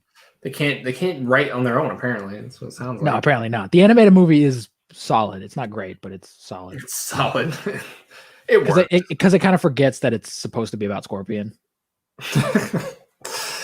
It forgets it's supposed. That's not. No, because the movie's called Mortal Kombat Legends: Scorpion's Revenge. And then the opening, it opens with Scorpion, and it's like, oh, it's gonna be about Scorpion. And then the second act, like half of the movie is like, oh shit, this is a Mortal Kombat movie. We're gonna have other Mortal Kombat characters in it. So it just focuses on all them, and then Scorpion comes in at the very end and does his shit, and then the movie's over. And it's like, okay. Is this better than the other two? Or is this worse than the first one? I think the first one isn't a good movie. I'm not gonna sit here and pretend like the first one's a good movie, but it's fun. It's like a fun B movie type of film. And apparently, like you said, it makes more sense in this movie. So. It does, because it's very bare bones. It's just, hey, we got to go do this tournament to save the world. Like that's it. That's the plot of the first movie. It's better. I'd say this new movie's better than the sequel, Annihilation, because that movie doesn't make any sense either. I've seen that movie. You made me watch that movie. Yeah, and I still haven't seen the first one. So it's awful. But I mean, I wouldn't necessarily say this is a great movie either. But is it better than the other two, or is it just? It's better than the second one. I wouldn't say it's better than the first one, just because the first one is at least fun to watch. And the first one has the fucking Mortal Kombat theme in it. Like, come on. Is that I thought they had that in this one at the end, isn't it? They do. There's certain points like towards the end where they kind of weave it into the score a little bit, which was actually kind of cool to hear. Like I heard like orchestral bits where it was like do do do do do, and I was like, that's fun. That's a fun little thing. But then you don't hear the actual song until the end credits, and it's like, that's fucking lame. In the first movie, they play it during fight scenes, and that's the most hype fucking song ever. So like that gets points automatically for the first movie. That makes it better immediately. It does. Right then and there. It does. But so if you're a big Mortal Kombat guy, would you understand this and enjoy this movie more than a regular person? You think you'd understand it, but you don't think you'd enjoy it more than a regular person? I don't know. I think if you're a big fan of the games, I don't think like you would look at this and go, "Oh, they fucking nailed it," because they didn't. Nailed it. So, but I have seen some people saying that they enjoyed it on like a surface level thing. Like I think most of the criticisms of like the dialogue is bad and some of the acting's bad. I think everyone's kind of agreeing on that, but I've seen some people say that like, it's fun, like whatever, who gives a shit. I'm surprised the big Mortal Kombat fans aren't just backlashing why'd you throw in a character that doesn't exist in the game? They are. I'm surprised it's not more though. Just like everyone's been like, who the fuck is this? What, like this character sucks. Like stop. Why did you invent this character? There's probably like 100 characters in Mortal Kombat? There's easily over 100 characters. Yeah, you could have just picked one and just done it. They're the main character. Oh well, we got this guy who transformed his bracelet into a shirt or something. I don't know what his power. He gets armor or something. Yeah. I don't fucking know. He's Black Panther. That's all he is. Sure, he's an Asian Black Panther. Cool. Yeah. There was a weird scene in the middle of the movie where they call him Pretty Boy. I'm like, he's not pretty. I don't know why we're talking about him being pretty. I mean, look, Louis Tan isn't an ugly motherfucker. He doesn't look like any of us. All right, he's a handsome fellow. He's not like, I wouldn't look at that guy and go, oh, I need to make the sex with him. Yeah, that's what I'm saying. Like, he's not like Tom Cruise or something. No, he's no Ryan Gosling. He's right? no Chris Evans. And he could probably kick my ass. But probably he's a jacked person. Yeah. But he ain't pretty boy, I can tell you that. No, I wouldn't agree with that. All right, you ready to get into the news or anything else? Let's get into the fucking news. We've been talking for an hour about a bunch of bullshit. All right. Kind of news you got? Hit me with it. Movie news. This one is gonna fucking blow your butt out of your butt. Vin Diesel is gonna star in a Rock'em Sock'em Robots movie. As a Rock'em Sock'em Robot? I hope so. Probably not. That's exactly. If he's the Rock'em Sock'em Robot, that's perfect because he doesn't need to act. Have you seen the movie Over the Top with Sylvester Stallone? No. It's a movie about truck drivers arm wrestling people. And I hope this movie is nothing but Vin Diesel actually fighting someone in a like Rock'em Sock'em Robots match. I hope that's like I hope it's not like actual big robots. I hope it's just little dumb games. He's just going around the country with a rocket. Yeah, fucking A. That'd be hilarious.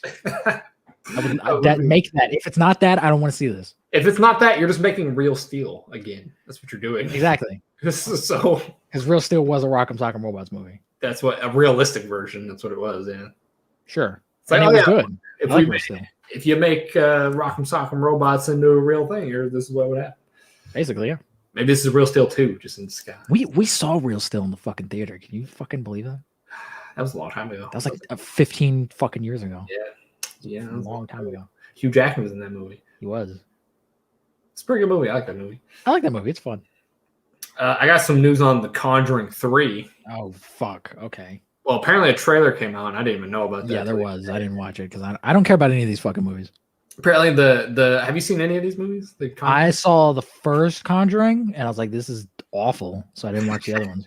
Well, the director said that this movie is the darkest chapter yet, if that makes you want to see this Oh, no. Spookiness. In the franchise, the darkest one. We don't talk a lot about horror movies on this podcast, so I wanted to throw it in. We don't. I love horror movies. This is not horror. These movies are not horror. Is it a thriller at least? We give it that? No, these movies aren't. These are pretend horror films. Isn't the Conjuring's the clapping one, right? Yeah. All right. These are not horror movies because they're not scary. They just make you jump. They got jump scares? That's not a horror movie. Yeah. That's not horror. That's what horror is now. It's jump scares. That's stupid.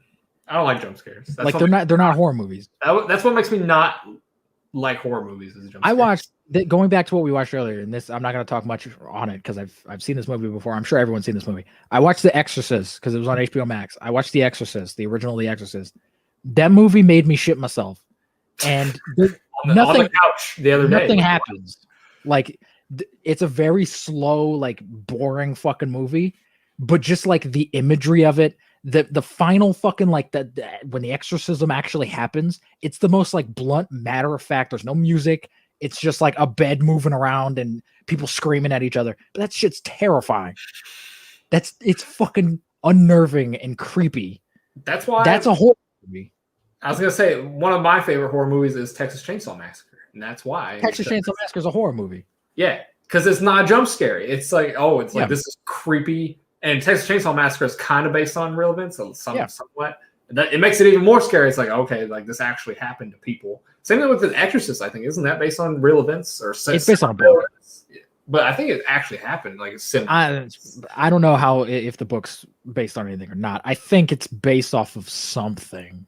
I don't believe in exorcisms, but I'm sure it's based on some bullshit somewhere. Well, I just wanted to throw some horror stuff in there, so that's fine. Fuck James Wan though. Is he making the third one? He made the first couple. I don't know if he's making the third one. I didn't know they were making a third. I didn't even know their trailer came out for it. They have a whole universe. They have a whole Conjuring universe, Devin. Is there? They have the Annabelle movies, which are connected. Oh, those they are have connected? The Nun movie, which is connected because that's a character that I think shows up in one of these movies. This weird movie universe that I didn't know existed. It's very weird. Yeah. It doesn't have any right to exist. It's doing better than the Dark Universe. So, Dark Universe got one movie in, and they were like, "Nope, we're done." It may have two. Invisible Man might be a part of it. We don't know. They're not going to connect that fucking movie. Nah, they may restart a universe with that movie. They probably should because people like that movie. I like that movie. I thought it was good. I didn't. I thought it was utter trash. I thought it was good. I'm usually the minority on things. We have a podcast episode about that. So We do. Go watch it. I don't remember what episode, but go watch it. It's somewhere. It's probably in the title. Probably, yeah. I don't think it was I think it was a Let's Talk About episode, but was it? It might have been. I don't know. Go find it. Just Google it. Google it. I got one more news thing, and it's some bullshit, so I'm just gonna get it out right now. Okay. Did you watch Sister Act? Have you ever seen that movie? Yeah, Sister Act is a classic. What about the second one? You seen that one? I do not give a shit about the second one. Well, they're making a third one. God damn it! Why? And Whoopi Goldberg teases that the kids from the second one are going to be in it. I don't know. Who the hell, for one, who the fuck gives a shit about Whoopi Goldberg anymore? It's not the 90s.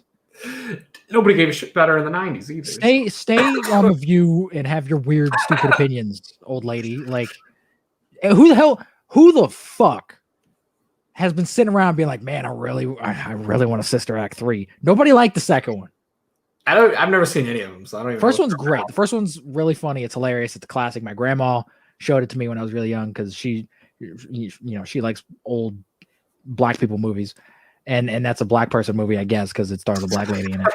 But like, it's just like a fun, silly movie. Second one, I don't really give a shit about, but they're making a third, so you got to go. Great. You got to watch the Sister Act trilogy. I bet you it's just going to be a remake of the first one, but now they're going to bring in a young nun, and Whoopi Goldberg has to train the new person. The classic trope. When did the first one come out? Didn't it come out in the 90s? Come out at like the early 90s, I think.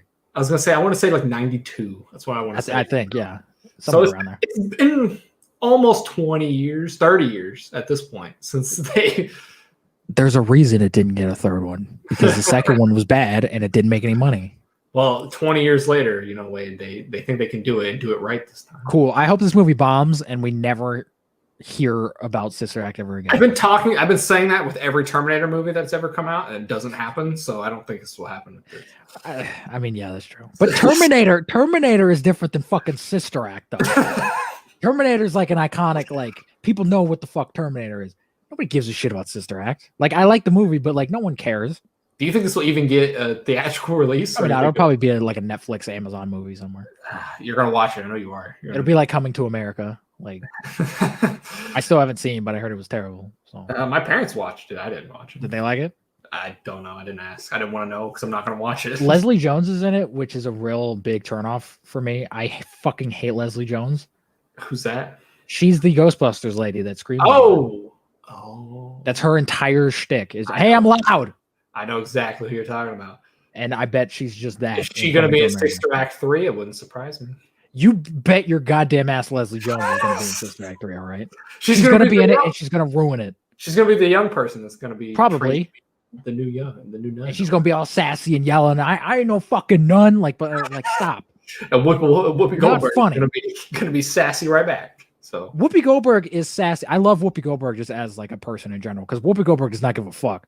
No. And I hope if they do cast someone like Leslie Jones in like a role like that, Whoopi Goldberg just comes back and is like, look, I don't know what the fuck you're talking about. You need to tone it down like a lot. Because that's who Whoopi Goldberg is in real life. Like, she does not give a fuck about anything. How old is she? I don't even know how old Whoopi Goldberg is. Probably in her 70s. She doesn't look like she's that old, but hey, black don't crack. Will Smith is starting to. He's getting there. He's got some gray hair. He still looks good. All right. He should just go bald. That's what he should do. Sure. He was bald in Suicide Squad. That's true, and he looked badass. He looked great, yeah. Get the beard and the bald going. Oh. He looked like a fit Uncle Phil. Yeah. Fucking A, man. That's all my movie news, though. So I have some movie news that'll tickle your pickle. Well, I'm ready. You ever watch Gundam? The Gundam style? No, Gundam. I don't know. The Japanese robot show. No. There's a live action Gundam movie. Why would I watch that? I watched Gundam. What's up? Hold on. Was all your movie news robot news? No, I only have two pieces of robot news. And you just decided to put them back to back like that? I did. They're relevant. That's the transition. I guess. We were just talking about Sister Act 3 and Whoopi Goldberg, and now we're talking You brought up the fucking Sister Act. Hey. I didn't bring up anything other than Vin Diesel being around for robots. It makes sense for me. All right, it makes sense for you. I'll give you that. Is this a good show? I've never seen this show. It's fine. Is it just robots? Pretty much. I vaguely remember it, and I had some like Gundam toys. I don't remember it being like amazing. Like, fuck, we need a Gundam movie. But I don't really give a shit. But it's happening. I thought we were gonna get a Gangnam Style universe or something. No, that's Gangnam Style. This is Gundam. You sound the same thing. You're saying that's the same word. Gangnam Style, Gundam. It's No, two completely different words. Same word. I'm hearing the same thing. It's all I'm. If we do get a Gundam movie though, I want Psy to come in and do a Gundam Style. He does that. He can do the soundtrack for it. So. Why the fuck not? That would be hilarious. Is it gonna be in Japanese? I see. That's the thing. I don't know if it's gonna be like what they did with Death Note, where there is like a Japanese Death Note movie, and then there's the shitty American Death Note movie that was terrible. I don't know if this is gonna be like a shitty American Netflix thing, or if it's gonna be like an actual Japanese thing. I don't know. I don't care either way because I'm probably not gonna watch it.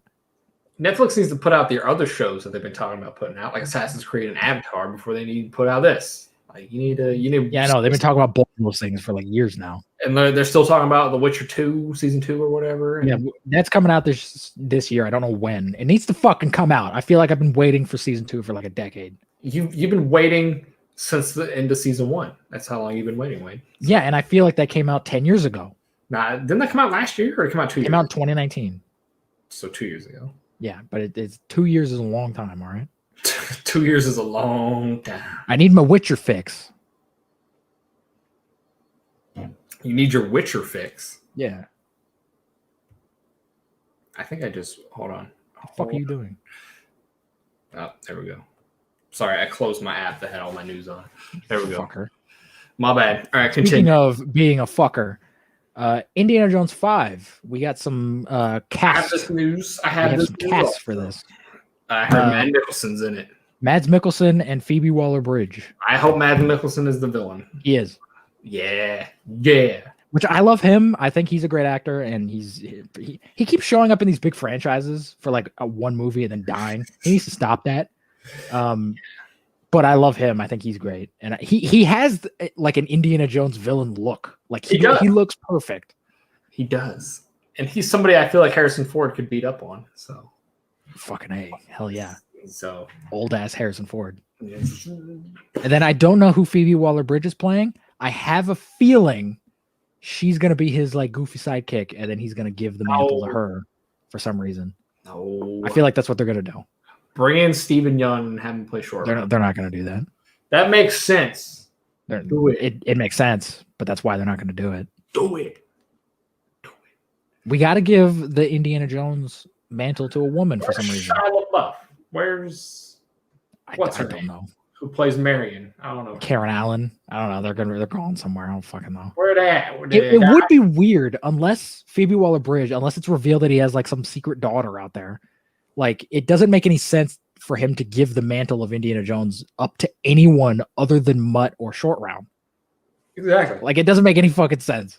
It's like, oh yeah, here's this character you never knew about. But I think it's going to be like a Rey situation where Rey shows up and immediately everyone's like, "Oh, you're Rey, and we love you," and blah blah blah. I think that's what it's going to be. I think Harrison Ford would put a stop to this melody. I've already done this. Let's not do this again. I don't think Harrison Ford cares. I think he does care. I think he likes Indiana Jones compared to Star Wars. He gets to play Indiana Jones. I don't think he gives a shit about like the plot. He needs to hurry up and film it before he dies because he's getting old. I think they're ramping up to start shooting. I think they're getting like the cast and everybody. Well, they better do it. I think they're supposed to start shooting it later this year. Actually, he might die on set. This might be his last movie. But never know. He might, and then they'll have to CG him to finish the movie. God. If it wasn't a passing of the torch, it's going to become one. That's what it's going to be. It definitely is. They're not just going to end. Hey, we're done. No more. The dog is barking. Shut up, dog. There's nothing out there. Dog.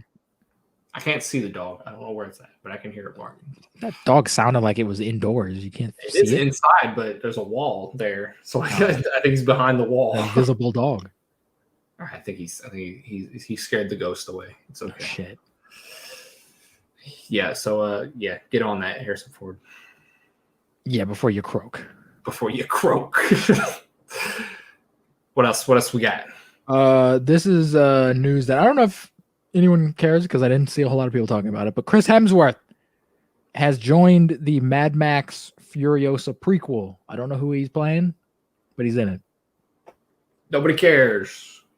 I don't know. I've never seen any of the Mad Max movies. I love the Mad Max movies. It's on my list of things to watch. So I don't care about this Furiosa prequel. I think that's a weird idea to do. Why is it weird? Because the Mad Max franchise doesn't have continuity to it. And by taking a character and then giving them their own movie, you're adding a sense of continuity to this franchise. And it's weird. Like, I'm sure it'll be great because George Miller is a fucking crazy person, and I'm sure the action's going to be insane. But I'm just like, why not just make another Mad Max movie? Because he is talking about making another Mad Max movie. But if he's shooting this, that's not going to come out for another like 15 years. And George Miller's an 80-year-old man. Hey, he's going to live to be 1,000, so it's going to be fine. He better. All right. He'll put his brain in the computer so that he can just do it. If he makes another Fury Road, fucking A. I don't care. Because Fury Road is a fucking masterpiece. That's the one that I have to watch. That's one awesome. It's the one on my list to watch. Watch Fury Road and Road Warrior. Watch Road Warrior first, and then Fury Road. Is it worth it? Is it actually worth it? Yeah, both of those movies are great. All right. Because Fury Road is kind of a pseudo remake, in a kind of Road Warrior, but Road Warrior in its own right is awesome. Well, if I ever watch it, I'll talk about it on the podcast. We should, because it's fucking great. Our last piece of news, and this is going to be fun for the whole family. This isn't really like movie news, but I wanted to talk about it because I thought it was funny. Apparently, Idris Elba was called not black enough by the BBC diversity lead. What? First of all, he's very black. well, the reasoning and the BBC diversity lead. Are we talking about personality or his actual skin color? I don't know. Probably personality. But the BBC diversity lead is a black woman, and she said that. She said that Idris Elba isn't black enough because a character he played on a TV show didn't have any black friends or ate Caribbean food. See, if you don't eat Caribbean food and you don't have black friends, you're not black. Apparently not black enough. She didn't say he wasn't black. He's not black enough. What does that fucking mean? I don't know. Idris Elba is one of the darkest fucking black people I've ever seen. He's pretty black, all right? Like, imagine if like they were casting James Bond and they were like, Idris Elba, he's not black enough. He can't be. He's not black enough. I don't know if we can get him as James Bond. Like what? If a white person said that, they would be thrown in jail. That's the thing. Immediately. Yeah, especially a diversity lead. Of a whole fucking like corporation. So like, was she in an interview and she just said that? I don't know the context. There's an article that where like she was quoted saying this. I think it was for some kind of interview or something that she did for some website or whatever. Weird. But it was very weird. Doesn't matter what there's no context where you're like, this is not going to get me in trouble at all. Saying well, it didn't because she's a black woman. And this news came out, like people were talking about it for about a day, and then it just kind of fell off the map. She didn't get fired. I'm surprised. I mean, I don't think Idris Elba's the guy to care, but I'm surprised he didn't come out and say Idris Elba, I'm sure, heard that and laughed his ass off. Probably. Because Idris Elba's that type of guy. He's got a great sense of humor. But it's imagine if this happened to Ray Fisher. Oh my god. Dude, Ray Fisher would be fucking he'd get that bitch canceled. Imagine. Oh man. That's a weird thing to say. That's such a weird thing. And it speaks to our culture that black people can get away with so many things now. Because we're trying to make it everything's equal for everyone. But we're not. We live in a society where other black people are being racist towards black people. Yeah. You realize how fucking insane that is? Well, that's the world we live in. That's fucking insane. Is it imagine two white people being racist towards each other? Oh, you're too fucking white. Like, that's weird. Two white people are racist to each other. Like that's not news. That's normal. Are white people racist to other? Well, they do it to seem like they're not racist. But I'm saying like if you came out and was like, "Hey, you're too fucking white," like I mean, that's weird. People do it as no. If somebody ever said you're too white, like that's probably a joke or like they're not doing it seriously. Then no one would ever say that seriously because sure. Because every time I've heard people be like a white person be racist towards another white person, racist towards is like, oh, white people. It's like usually that, a joke, but I'm saying like if we used it in like a serious context, that'd be weird. it would be weird. That's why do we care? Who cares? Like just this. Here's the thing: most people don't care. Most people don't care. Racist black people care. Those are the people who care. I cannot wait until. Not that I hate old people, but until that's the thing. This lady wasn't that old. She's in her like 40s. Like she's not that old. Until that generation dies off, it's just never going to go away. I mean, yeah. But I'm not saying that there's no evil people in our generation or anything like that. No, our generation is going to be far worse. To be honest. It's either going to be far worse or the same. It's not going to change. Yeah, it's not going to change all that much. But until we start just saying, you know what, he's just a person. He's a whatever. Yeah, and I love the fact that she's completely like missing out on the obvious.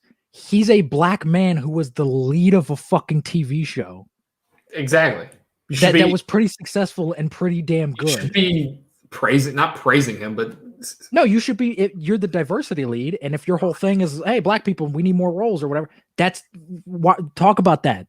Yeah, there's an example right there. That's weird. I'm sure she has done that. It's just that people are taking this and just blowing it up compared. It might be, but how do you take out of context? He's not black enough. How do you take that out of context? In no context, it's good. I'm not saying that. I'm just saying I'm sure she has said things in the past. Like, oh yeah, they did a good job. Whatever. She might have. But people are taking this and just like, all right, she's an evil person. And I'm sure she's not evil. I'm sure she's just an. She might be. She might be the devil. She could be. You never know. It's possible. You never know. I'm sure she's just an ignorant fuck.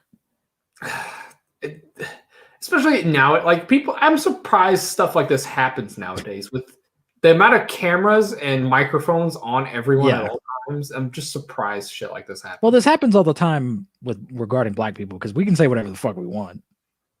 And then if people call us racist, we just go, "Oh, I'm black," and then we move on. Like, oh yeah, that makes it okay.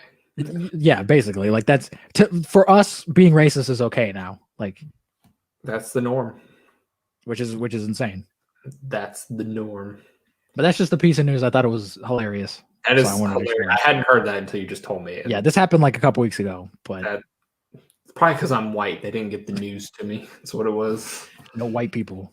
You can't know this. You broke the law, Wade. You're going to jail. You told me. Broke the law. I don't give a shit. Imagine getting thrown in jail because you told a white person something. I mean, it's not too far from normalcy anyway. All right. Well, that was our social commentary for the week. Let's that was really commentary. That was very like on the nose, like society sucks. Yeah. Generations suck, all of them. Not just everybody sucks. The future generation sucks. Our current generation sucks. They all suck. Yeah. And eventually the world's going to end and we'll all be dead. So it doesn't matter.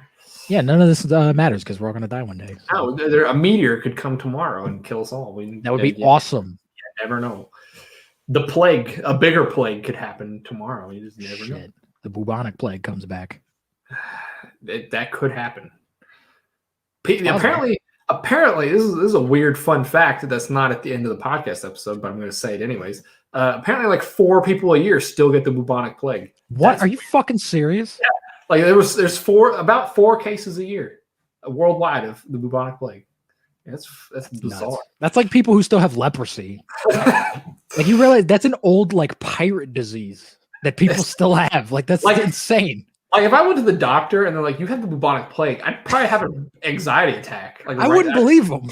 Like, what? What are you talking about? Is this some kind of like cruel joke? What the fuck are you talking about? Where's the cameras at? Am I on the Truman Show right now? Am I on some weird like doctor prank show right now? Like it's like you have herpes and the bubonic plague. That's I believe if he said herpes and the bubonic plague, I'd probably believe it. But if he just said, "Oh, you got the bubonic plague," I'd be like, "No, you're." And then a real doctor comes out. He's like, "Wow, we were just messing with you. You don't have the bubonic plague." And they're like, "What about the herpes?" Yeah. Well, yeah, you got herpes. You got herpes. You got some mad case of herpes, bro. It's all over you. It's everywhere. It's everywhere. Like that explains the bumps. That explains the bumps. It's like we thought it was rabies. How do you confuse rabies Not with rabies. herpes? Not rabies. Fucking what's the thing? Chickenpox. That's what I was trying to say. I don't know why I thought of rabies. We thought it was chickenpox, but you got herpes. Chickenpox was almost eradicated, and then the anti-vaxxers started happening, and chickenpox isn't like that's not gonna kill you. Like it's not, but it was almost gone completely, where you just didn't even have to worry about it. But then anti-vaxxers came back, and those goddamn anti-vaxxers. People started getting it because nobody was taking the vaccine anymore. So dumbass people are the worst. You ready? All right, you ready to get into what other news do we got here? I got Marvel news. We're doing Marvel first. Sure. All right, I got a lot of shit. Bring on the news. A lot of shit. Let's get with some minor news here. Russell Crowe has been cast in Thor: Love and Thunder, and did you hear who he's cast as? He is Zeus. He is Zeus Man. Which didn't he play Zeus in something? Not else? Zeus Man, just Zeus. No, he's Zeus Man. I don't think he played Noah. Was he in Percy Jackson? No, I feel like okay. I thought he was Zeus in that for a second. There was just some guy as Zeus in that. That would be so weird. Russell Crowe and Percy Jackson. That'd be weird. That'd be awesome, but it'd be weird. Was Russell Crowe in Percy Jackson? No, he wasn't. No. I don't know. You're thinking of The Mummy. Oh yeah, he's not Zeus in that though. He's Dr. Jekyll and Mr. Hyde. I have a theory for this. Do you want to hear my theory for this? I think Russell Crowe's dead. He's dying in this movie from Christian Bale because Christian Bale is playing the God Butcher, and he's going to kill Zeus. And then they're going to have a line that goes, "Oh, I've already killed one God of Thunder today." And then he's going to try to kill Thor. He says that line. He looks at the camera and goes, "I've already killed one God of Thunder." No, he's going to like meet Thor, and he's going to be like, "I've already killed one God of Thunder today." Oh, maybe. I mean, that's possible. He's going to try to whack him. It's weird to like, because is Zeus in Norse mythology? Yes. Is he called Zeus? Yeah, he's called Zeus. Does he do the same thing as Hercules is his son or whatever? Not Zeus's son. Is he Zeus's son? I thought Hercules was Zeus's son, but that's not Norse mythology. That's Greek mythology. I think they're in both, though. I think they're both Norse and are they? Yeah. So, also on top of that news, Christian Bale was seen on set, and he's got a bald head. I saw everyone freaking out about this. He was like walking to his car, and he's got a shaved head. Everyone's like, "Oh my god, this is what Gore's gonna look like." He's a demon. I'm like, okay, he's bald Christian Bale. Like, chill the fuck out. You know, he actually probably shaved his head too. There's no bald. No, yeah, he's bald and he's looking real unhealthy. He's looking real skinny. But I think Gore, the God Butcher, is very skinny in the comics, so it makes sense. Sure. Christian Put on Bale. a mocap suit. No, this is Christian Bale we're talking about here. No, I understand that. But like, if they were able to make Robert Downey Jr. look like he had cancer in Endgame, you could do the same thing with Christian Bale. You don't have to do this, Christian Bale. Stop it. He's trying to kill himself. That's what he's trying. Maybe he is. Maybe this is just one long thing because he's suicidal and he wants to kill himself. This is not the way to do it. Buy a gun. No, he wants to do it on set so that it's cinematic history. I mean, it's possible. He goes down in history for just his heart giving out on set. That's what happened to Bruce Lee. Not that his heart. That's not what happened to Bruce Lee. Bruce Lee got killed by an aspirin. That's what happened to fucking Elvis Presley. He died on the toilet. He died on the shitter. Yeah, he died on the toilet. Which is very that's a good way to die because no one has to clean up after you then. What if you fall off the toilet when you die and then even if you fall off, your bowels would have emptied by then. No, hopefully. You fall off and then you poo. Well, I mean that sucks because until you clean that up. But I think he was like on the toilet still when they found him. I don't know. And he had a fried peanut butter banana sandwich. He's not dead. He's with Carrot Top wherever they're at. Carrot Top isn't dead, Devin. What the fuck? Carrot Top's still alive. Who am I thinking of then? Are you thinking of Tupac? Tupac. Oh fuck! Carrot Top is a buff ginger comedian that sucks. Tupac is one of the best rappers alive.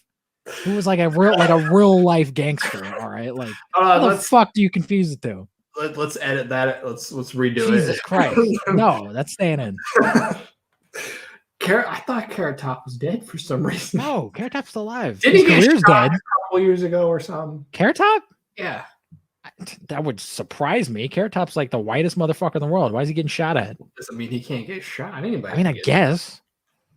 But like, who's gonna like? I gotta go shoot Carrot Top. Who gives a shit about Carrot Top enough to go want to like shoot? Maybe him? they confuse him as Tupac and like you're supposed to be dead. And oh shit! I thought that was Tupac. You're supposed to be dead. And You're supposed to be dead. You're a zombie. You shot him. I don't know. I don't know what happened with my brain right there. I have no fucking idea. It's gone. You want to hear some Wolverine news? Oh shit! There's Wolverine news. Wolverine news. It's rumored. It's not. Better be good. We might be getting a Wolverine anthology series on Disney Plus. What does that mean? What anthology series? Like, is it going to be like Wolverine throughout time? That's how I read into it. Yeah. That sounds awesome. Is this what you want? The only this thing is exactly what I wanted. But it probably won't be rated R because it's on Disney Plus. Fuck that noise. Make it rated R.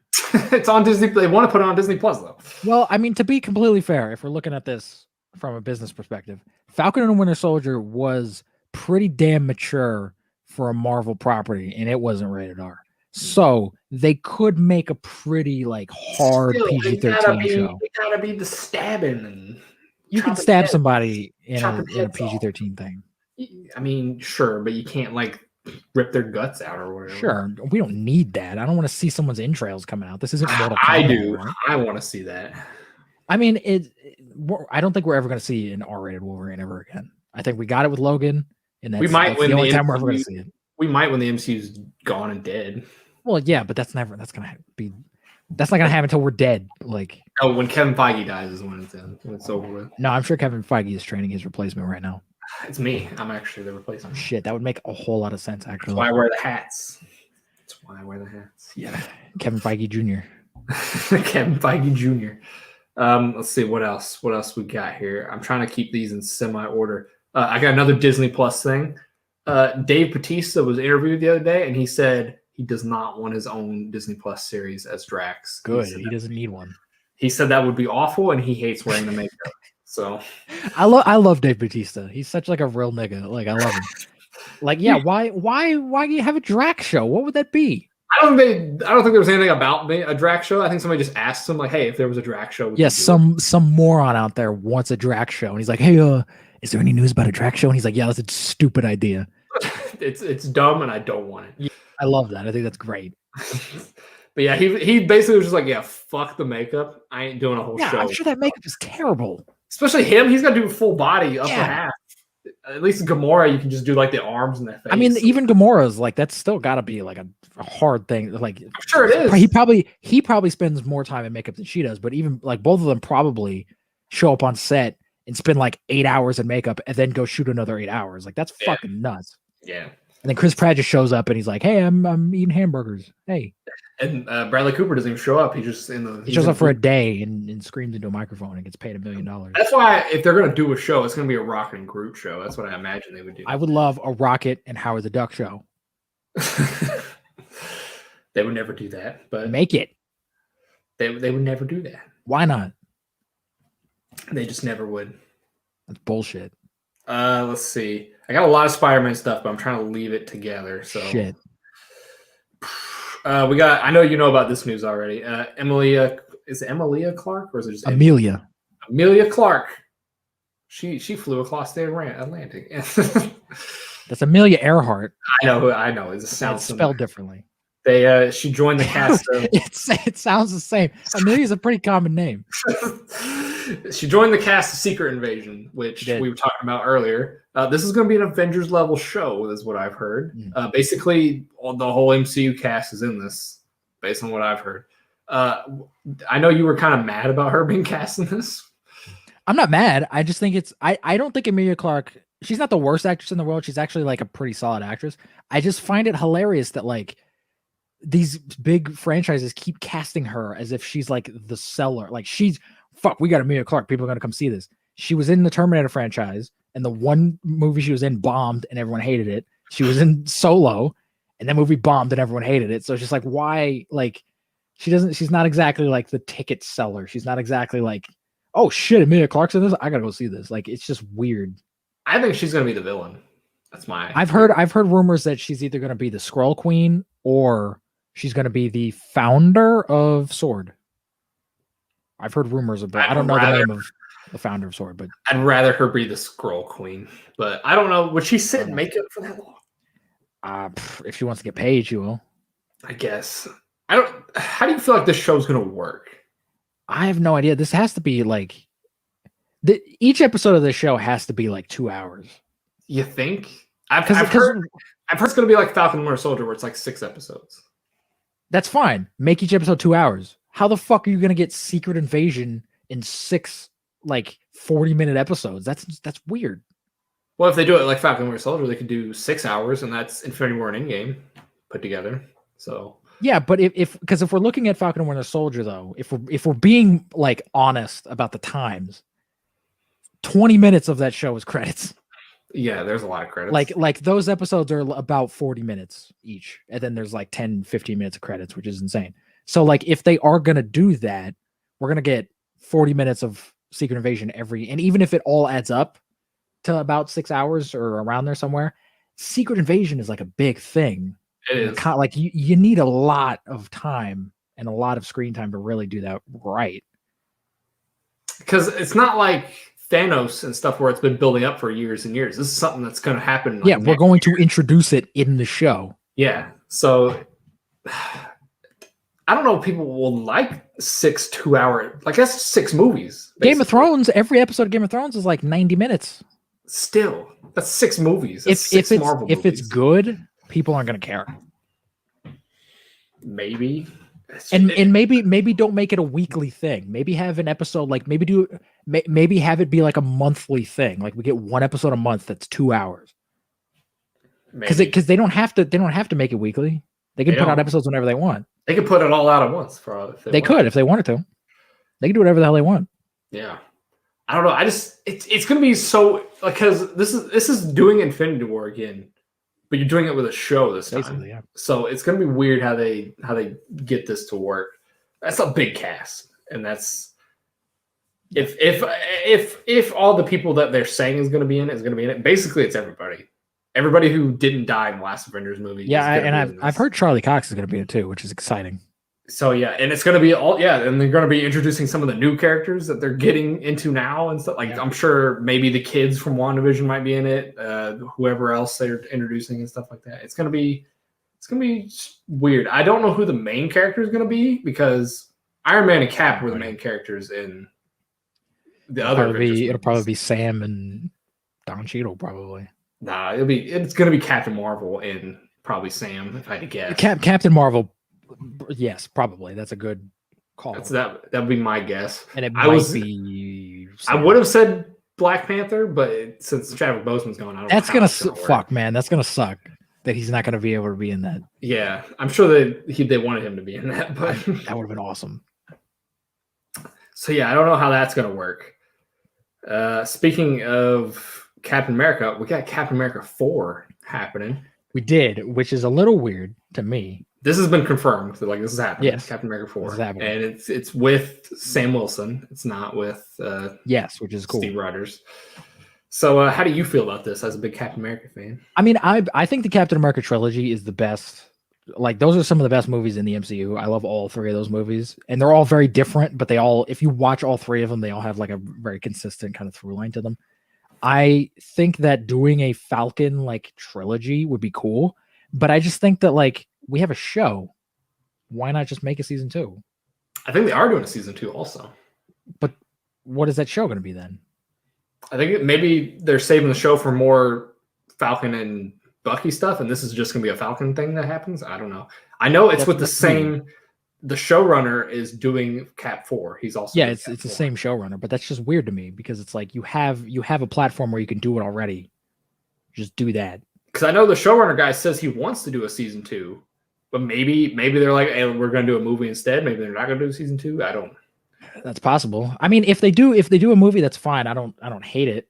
I'll go see it. But like, it's just weird to me that like you already have like I would feel like people would prefer a TV show because then you can flesh more things out over 6 hours or whatever, and you're getting it every week instead of a 2-hour movie that's gonna just be like, oh, I gotta go. There's a bad guy, and I gotta go stop him. Like, I feel like people would probably prefer season 2.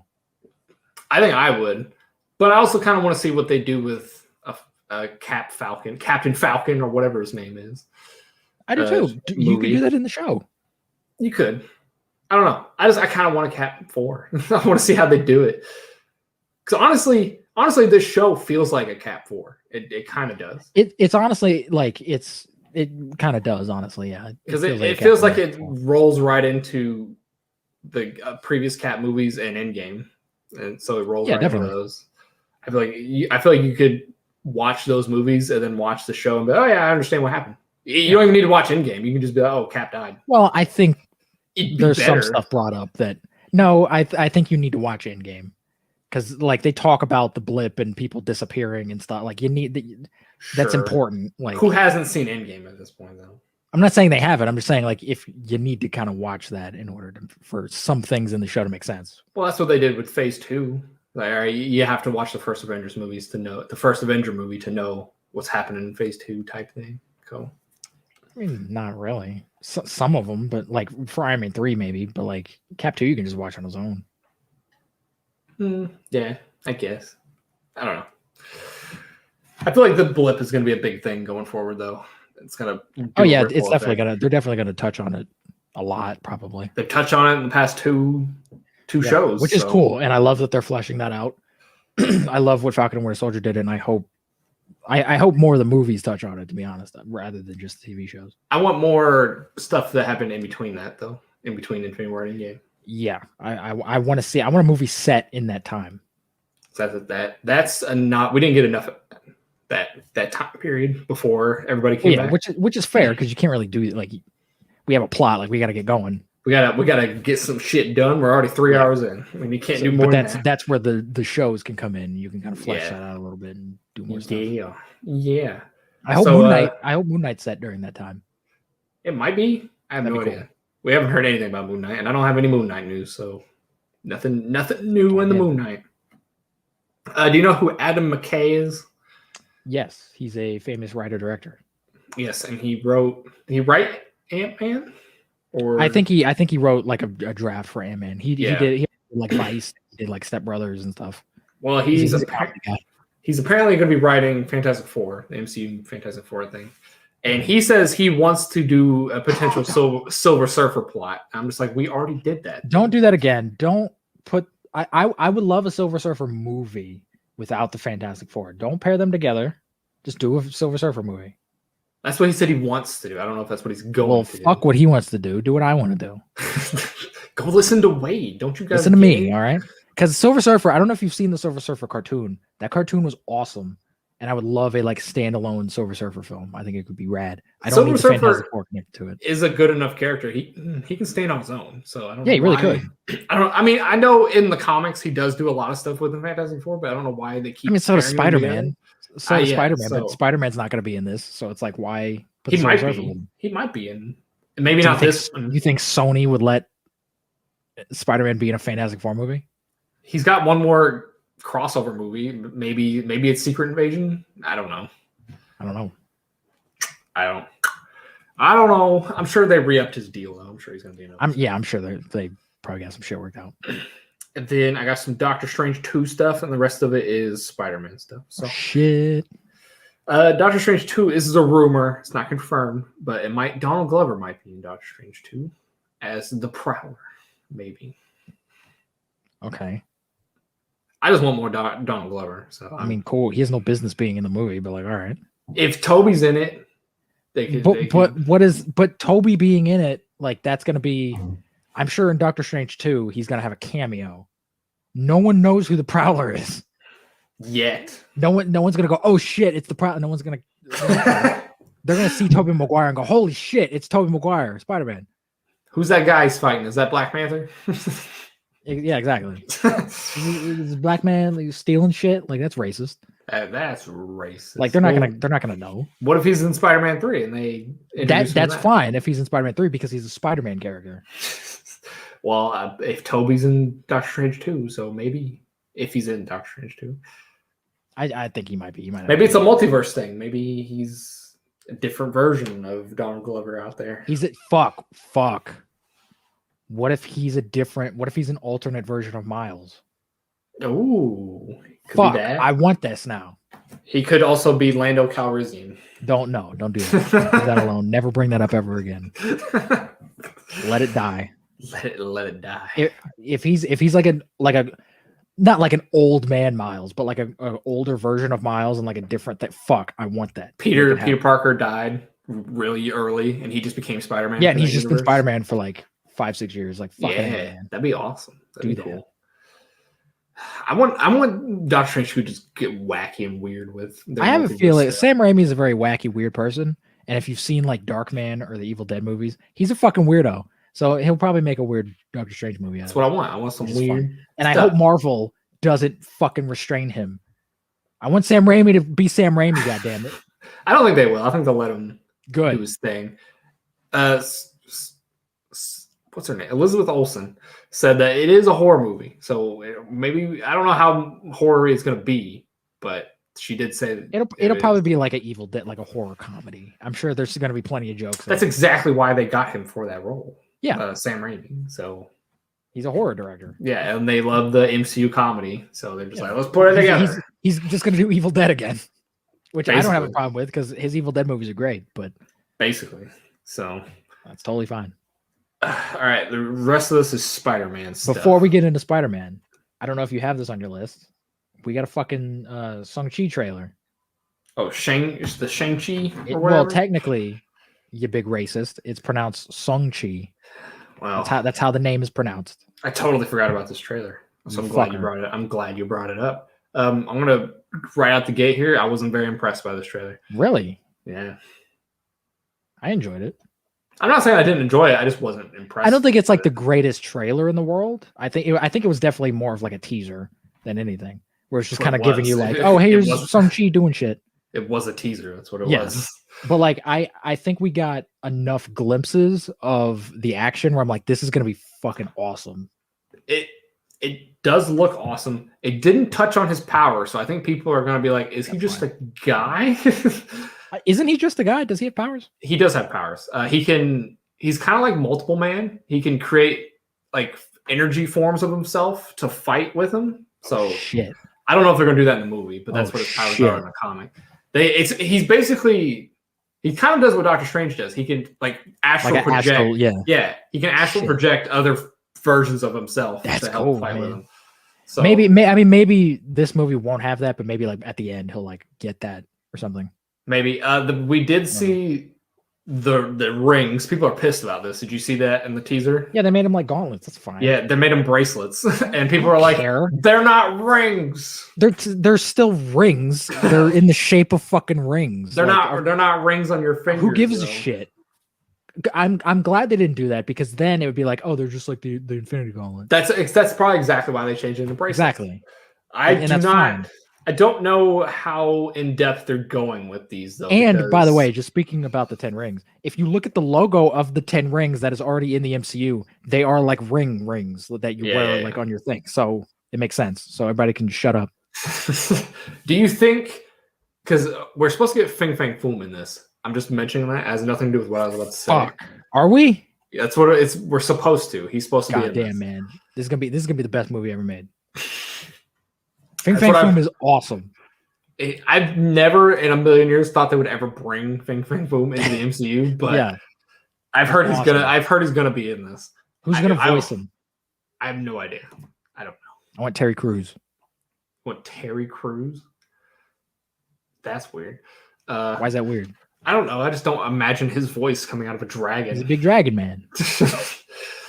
But I would, if you would have asked me 10 years ago, like, yeah, Fing Fang Foom, he'll be on Marvel. I'd be like, what the fuck are you talking about? No. Who? I want an Iron Fist mention. I don't want him maybe not in it. It would be cool if there was like a little reference. Yeah, that'd be cool. But what was I gonna say? Oh yeah. Do you think the rings are gonna be like they were in the comics? Each ring in the comic has different abilities, kind of like the Infinity Gauntlet. I don't know if they're gonna do that in the movie. I don't know. They're not as powerful as the Infinity Gems, obviously. Like some of them give you the ability to do certain things, like shoot lightning or something like that. They all give you different abilities. And if you have all 10 of them, you're basically invincible. I feel like they might not do that just again because it'll remind Right. people of the Infinity Gauntlet. So they might just, oh, you have the rings and you can fucking shoot laser beams or something. I don't know. Maybe when you get all the rings, he turned into Fing Fang Foom. Maybe the Mandarin is Fing Fang Foom. I don't know. Maybe. I'm excited for this movie. I just wasn't impressed by the teaser trailer. It wasn't the best trailer in the world, but like from the trailer, I was like, there's some gorgeous. You know who in that trailer. There are. This looks like some great cinematography. It really does. There was one shot of, I think it was like a young Mandarin fighting somebody, and they were like gliding around, and I was like, fuck, that's some Crouching Tiger, Hidden Dragon shit. That looks dope. That looks awesome. Know who absolutely hated this trailer? Dylan. No, China. Fuck China. Do you know why, though? No. They said, and I quote, "The lead is too ugly." What? Yep. That they don't. What is wrong with China? I don't know. I don't know what the fuck. We gave you what you want, and now he's not handsome enough. Fuck you. Who would you get, China? I don't know. I think Simu Liu, is that his name? That might be how you pronounce it. I think he's an awesome person. I don't know, like I haven't seen him in anything before, but just like following him on Twitter, he seems like such a fucking cool dude. Yeah, and he's super hyped to be cast in Marvel. He's so hyped. Fucking A. I don't give a shit. Like he's not gonna be a model. I don't care. Yeah, he's a fighter. He's a martial artist. I don't give a shit. Who cares what he looks like? And he's not bad looking. He looks better than I do. Like fuck. He looks like a normal person. Like a guy. Yeah, but no, he's not good looking enough for China, apparently. Fuck China. Who the fuck does China like? They don't like black people and they don't like ugly Chinese people. They like Kobe Bryant. They like Kobe Bryant. Cast Kobe Bryant in this. He's dead. So CG him. CG him. Maybe then they'll be happy. Dude, I don't know. I don't know what. Like, do you think Marvel's sweating right now because of that? Do you think they're like, they care? They're like, oh, this is gonna be a big hit in China. They're like, oh god. I don't think they care. I think this movie's gonna be a big hit here, and I think it's gonna make money in China no matter what. I think people will still complain. Oh yeah, it's gonna make money. I think people are gonna be like, oh, he wasn't handsome enough or whatever. But then people are still gonna go see it. Like, imagine if they said that about like Captain Marvel. Imagine people would lose their goddamn minds over that. Imagine if white women in America was like, Captain Marvel isn't good looking enough. She's not pretty enough to be Captain. People would be like, what the fuck are you talking about? What the fuck is wrong with you? Like, for one, who cares? And these also, these movies aren't about good looking people. That's just the perk of being in these movies. And I think pretty much everyone in the MCU is like pretty fucking attractive, to be honest. Like, everyone's a model in fucking MCU. So pretty much. And like you said, that guy's not bad looking. He looks like a normal guy. He's a cool looking dude. I hope he has his powers in the comics. I think that would be so cool having that. I think they'll build up to that. I think that's gonna be his like journey towards it. I think it'd be weird if he starts off with them. I think he needs to kind of like gain them towards the he uses them in the final battle or whatever. He doesn't have, as far as I know, he doesn't have like super strength or anything like that. He's just a guy that can astral project himself. Good. So, I am glad that the next it seems like the next few Marvel movies are kind of just about like people. Like they're not like super power. Like we got Black Widow, we got Shang-Chi, we got like Blade. I know Blade has powers, but he's not like, I can hit the building. You got some others. You got the powered ones. You got Eternals and Doctor Strange and Spider-Man. Sure, you got them too. There's kind of a mix, but like, and we have like Moon Knight and whatever. Like we have like a good mix of like, not everyone's the strongest motherfucker on the planet. Yeah. Shang-Chi's just a dude who knows kung fu. Like that's awesome. Do you think he's going to cross over with other characters? Do you think that he'll be kept separate? I think he'll like join the Avengers or something. Whatever the next big team is, I think he'll be a part of that. Maybe. I don't know. I feel like they're going to want like an Asian character in a big team up movie, and they're going to get him. I hope we eventually do get Iron Fist in the MCU, and I hope that they meet. I hope that they meet because that'd be cool. It won't be Finn Jones, but we will. I have some news on that, and I think you probably have this news too. I don't. Holy shit! News to me. So this is from somebody who is a very reliable leaker for Marvel. They get stuff right a lot. Basically, what they said, and it's kind of we've already kind of known this. They want to bring back Charlie Cox, which we've known because he's coming back. I was gonna say they want to bring back Jessica Jones chick, whatever her name is, Kristen Ritter. John Bartholomew and Vincent D'Onofrio, and that's it. No other character. Everybody else would be recast. So I don't know. Does that also mean like the cast from the Daredevil show? I think like so, Karen Page and Foggy. That's dumb. But I mean, he didn't specify that, but he did specify Luke Cage and Iron Fist would be recast for sure. I mean, that's kind of unfortunate because I do like Mike Colter as the character. I don't think that show is very good, but that's not his fault. I think if he was given better material, he could be a pretty solid Luke Cage. And I think Finn Jones could even play a fun Danny Rand because we saw bits of that in the Defenders. But I wouldn't like, of all the people, if you're going to recast someone, like I wouldn't be like too upset if they recast them. Especially because I'm sure if they want to do like a Luke Cage movie, they probably want someone who's a little bit better known. To be on, like just to sell the movie because no one really knows who Mike Colter is. I don't think Finn Jones did a bad job. I think he was directed badly. No, it's not his fault. It's a terrible show. It's not his fault. I think Mike Colter as Luke Cage is fantastic. I think he's a great Luke Cage, honestly. But he does a good job. It's just the show around him is bad. Yeah. So maybe they want to do a Heroes for Hire thing and just do a new slate for them too. I don't know. That would be awesome. But again, it's like if they're bringing back Daredevil, Jessica Jones, Punisher, and Kingpin, and because the reason why I think it would be smart for them to make the Netflix show canon is because they have history. When we see them again, and maybe they are. Oh, these are the same people. Like we know the shit that they've like done. Maybe they are, and we just won't we just won't see Foggy in the other cast. But they're important to Daredevil. If Foggy and Karen are like big, like they're important. They are, but like if the show is canon, like let's just assume the show's canon, and he just starts showing up and stuff. Do we need more? I mean, the story's kind of wrapped up. If he is just like showing, like if he shows up in Spider-Man for like a second, they don't need to be in there. But like if at some point Daredevil, like they do another Daredevil thing with Charlie Cox, it's like we're gonna need those characters. Well, this guy only knows about upcoming projects, so maybe if they just in these upcoming projects, they're gonna recast those Luke Cage and Iron Fist, but they don't have any plans for the surrounding cast because they're just being introduced in separate. That's fine. Things. Maybe that's what it is.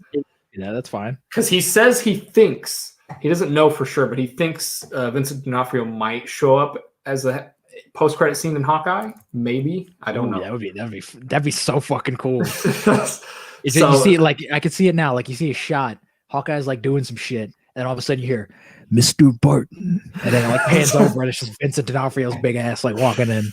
Fuck. And then he doesn't know where Berthal and Ritter would show up, but he says they would show up in another Disney Plus show somewhere down there. But I'm assuming it'd be cool if Punisher showed up in Moon Knight. That'd be cool. That'd be cool. I'm assuming Jessica Jones would show up in She-Hulk because they're friends in the comics. Yeah, that makes sense. That'd be fucking cool too. I don't know, but we'll see. We'll see if anything pans out with anything. The only thing we know of is Charlie Cox is probably like 99% going to be in Spider-Man 3, unless they cut him. Isn't it confirmed that like it was? But they could cut him in editing if they really wanted to. That's true. That's a good point. Don't, because that'll be awesome. As long as they don't because I don't care if if the Daredevil show's canon, that show is still great and I love it, but I just think it would be a huge wasted opportunity to not have all that history and backstory for that Daredevil to not carry that over to the MCU. Like I feel like just rebooting it again. Oh, I'm a different Daredevil. I feel like that's a little weird. Yeah, it is a little weird. I think it's gonna be one of those things, kind of like with Sony, where they're like, maybe like it's connected, but we're not going to mention it. Like the stuff that happened in the shows and stuff like that. Maybe we're just kind of like, all right, he's the same character and he's established in the universe, but we're just going to go from where they were at the end of their shows and just go from there. Maybe not. Maybe not Luke Cage and Iron Fist. Maybe they'll just redo them because I think they kind of, I feel like especially for Luke Cage, they're in a hole with him because he's kind of a bad guy at the end of his show, and they're like, okay, we can't really start out Luke Cage rebooting. No, but see, that's the thing. Type thing. You wouldn't be, because he has a show, and if you just make the show canon, like he didn't start off as a villain. But if you're going to try to reintroduce him into the MCU, you don't want to reintroduce him as a villain for people that haven't seen the show. Why not? Like, okay, because the people will be confused. They'll be like, "What is this guy a villain? Is he not a villain? Like, what's going on?" Go watch the show. I don't know. And then you can have a redemption arc for him and make him a hero again. Like, that's all they got to do. I guess, but I feel like also they don't want to write around that. They're just like, all right, let's clean slate, Luke Cage and Iron Fist. Let's do it again. I don't know. I feel like it's gonna make it even messier if they just everybody's new and we're not gonna acknowledge the shows. Like, why not? Everybody likes the shows. Like, why just ignore all of that stuff? Like, and it could be, and it could, like I said, this guy only knows upcoming stuff. Maybe they're not recasting Luke Cage and Iron Fist. They just don't have plans for him yet. They're just that's possible. That's completely fair. So I don't know, but this guy's pretty reliable, and I've seen him get stuff right before that's come out way earlier. So. That's cool. I'm just excited to see Charlie Cox in something again. I mean, would you be mad though if they completely rebooted all the characters? I don't know if I'd be mad necessarily, because it is that thing of like, oh, you're remaking another Batman. What the fuck? It's like, we still have the stuff. Like, we still have the Dark Knight trilogy. It's not like they put out a new version and then they just like, you're never going to be able to see that again ever. Like, and they just erase it. Like, it's still there. I can watch it if I want to, but I just think it's wasted opportunity. It's wasted potential. It's also weird. If you were going to do that, I wouldn't bring back Charlie Cox. If you're going to reboot it, I would get a different actor to try to separate. If you want to disassociate from that show, get a different actor and make it clear up front, hey, we're doing something different. Well, Kevin Feige's been very adamant that he loves Charlie Cox and John Bernthal casting. He says those are his perfect. Yeah, he says those are his favorite castings in a Marvel thing that he's never done, that he didn't work on. Yeah. So I think he wants to keep that because he likes that a lot.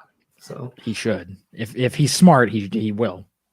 I think do you think maybe it's a rights issues on if they could even like refer to the Netflix Well, I mean, shows? the Netflix show was weird. I don't know the whole rights thing behind the Netflix shows, but I know they got the characters back, but yeah. Can they refer to a Netflix show in their own thing? See, that's a little weird, because I know that ABC was also involved with the Netflix show, because if you look at the Blu-rays, the ABC logo was on it. So I don't know how much of like ABC's involvement is with that, but if they are like heavily involved with it, Disney owns ABC and they can use it and they can do whatever they want. And I also don't think Netflix would give a shit. Like, I'm sure Disney, here's $50 million. Let us reference the shows or whatever. Like, money talks. I mean, I know. I don't know how that whole rights thing works. I know they have the rights to the characters. I just don't know if they have the rights to the show or not. I mean, I feel like if they didn't have the rights to the show, they wouldn't be allowed to bring back the actors. Maybe. I don't know. I don't know how any of that works. Like, so. I don't know. I just know they have everybody back, but Spider-Man and Hulk. That's when they have everybody as of right now. They basically have Hulk back. I mean, yeah, Universal plays nice compared to Sony. Yeah, Universal's not like, don't touch Hulk ever. They're like, no, please give us more money and you can use this character. Keep paying us and you can do whatever you want to do with paying us. You can make Hulk gay if you want to do. We don't give a shit. We don't care. Yeah, I just don't think Marvel has anything they really want to do with Hulk. No, I think making him a character that shows up with other characters is the best thing to do for him. Honestly. Yeah, that's fine. He can't really hold his own in a movie unless you're doing like Planet Hulk or something, and we already did that basically with Ragnarok. So yeah, basically, yeah. Unless you're doing a prequel to Ragnarok when it's about Hulk. I mean, I would love to see a Joe Fixit movie. We're not getting a Joe Fixit movie. Make it happen. It's not happening. I want a gangster noir movie with the Hulk. Make it like Scorsese's Casino, but with the Hulk. Fuck, man. Stop giving you want Scorsese to appreciate comic book movies? Do that. Have him direct it. There you go. You can do that. Oh my god, yes. That sounds fucking incredible. All right, you ready to get into some Spider-Man stuff? Get in to the Spidey news. All right, well, we'll start with something that has nothing to do with the MCU. But Sony made a deal with Disney, and now all the Spider-Man stuff can go on Disney Plus starting in 2022 or something. They also made a deal with Netflix, and it's not gonna be on Disney Plus for a while. Yeah, because I think they have the Netflix run, and then after Netflix it'll go on. I think I read somewhere it's a joint deal; they can both have them. No, but that's what I'm saying. But I think the Netflix thing is like they're going to be on Netflix for a certain time, and then after that's when they're going to move to Disney Plus. But no, I think they're both going to be on both platforms. Are they? Because I think the Netflix deal is only with the new movies coming out. They don't have, they can't use like the Raimi trilogy. They can't put those on there. But I think the Disney Plus one, they have all the older stuff and the new stuff. That was their deal. So that's interesting. I think Disney definitely wanted this to happen. They want all their MCU stuff in one platform. Yeah, so now they just got to get Universal to let them use Incredible Hulk. But I don't think they care that much about that. So if they're not going to make the Netflix shows canon, it wouldn't surprise me if they're just going to go, Incredible Hulk's not really canon anymore. Nah, because I've heard the leader is going to be the villain in She-Hulk. So yeah, and he's going to be completely different. But he's going to be the same actor. Is he for real? I think so. I think that Holy actor's shit. coming back. So that's cool. I didn't hear about this. This is awesome. Yeah. I think we talked about this on a podcast. Did we? I forgot about it because I don't care about Hulk. So, I mean, and Mark Ruffalo is supposed to be in She-Hulk. He might cameo in it. That's going to be confusing as shit. Imagine if they have a meta moment with that. Like, they're gonna have a little wink where it's like, did you get a haircut? Like they're gonna have like a different like. Did you get taller? What happened? You're looking a little less green than I last remember. They're gonna have some kind of little nod to that because Liv Tyler's gonna be in that too, and I'm sure they're gonna have some weird joke about that too. They did it with Iron Man 2 with Don Cheadle. So that was masterfully done. That movie sucks. But that was masterfully done how they did that. I'm here, deal with it. Just I'm here, deal with it. And then move on. That was awesome. All right, now we got some actual Spider-Man 3 stuff. The rest of these things. So T-shirts have finally been officially released, so that means marketing has started for Spider-Man 3. So we could get a trailer anytime now. Just wanted to throw that out. I can't even imagine what the trailer is going to be. It's probably gonna break the internet no matter what. Do you think, knowing Sony, they're going to ruin? Knowing Sony, they're putting everything they can in that first. We're going to see Tobey Maguire and Andrew Garfield in that trailer. Oh yeah, like, they're going to ruin that. The first trailer, they're going to fucking show them. It's like, oh yeah, it's a 30-second teaser. It's just Tobey Maguire. It's just that scene. Yeah, it's just the end scene. That's all it is. Like, all right, thanks, Sony. I mean, we like the fans know, like we're all like in on it because we follow the news and everything. But just imagine someone who didn't know that sitting in the movie theater and going, holy shit, like that would blow their minds. That's what I've always said. Like when I show my kids the MCU, a lot of shit is gonna blow their minds. Like imagine watching Thor Ragnarok and then the Hulk just shows up. They fucked up the marketing for Thor Ragnarok by putting Hulk in the trailer.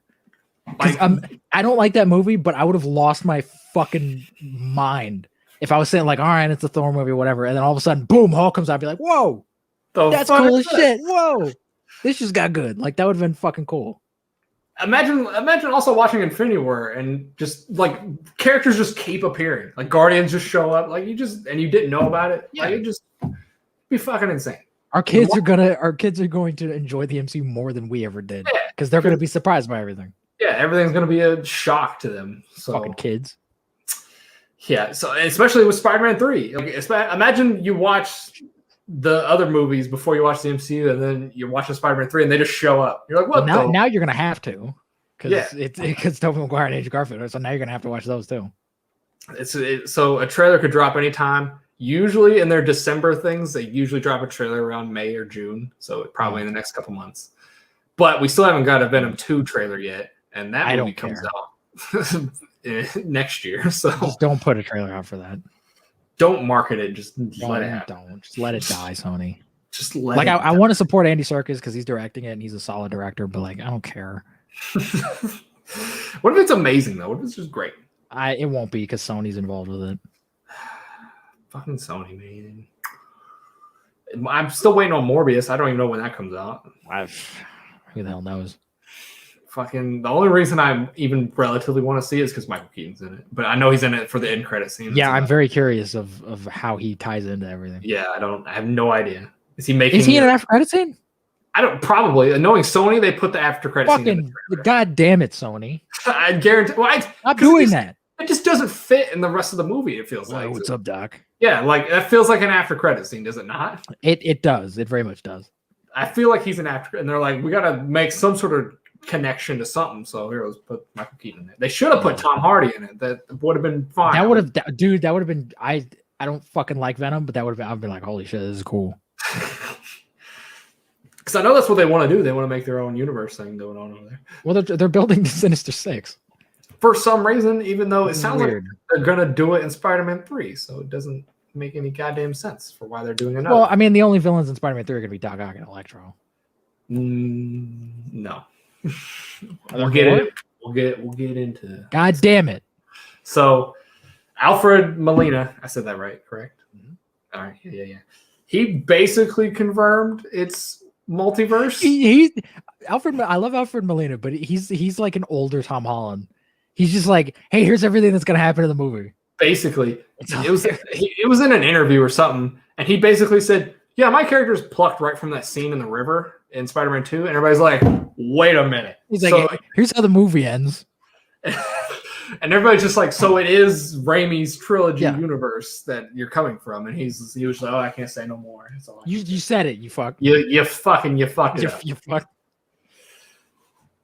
But it's weird though, because is Electro not? Because I know he's not blue anymore. He's supposed to be. No, apparently Electro is like a different. Yeah. character. So like, well, how does that work? I don't. There's a different Jameson. Who gives a shit? That's true. Also, William Dafoe was rumored to be the bad guy in Spider-Man 3, like the main. That doesn't make bad guy. any goddamn sense. Don't do that. Why? I'd love to see more. We already have two villains.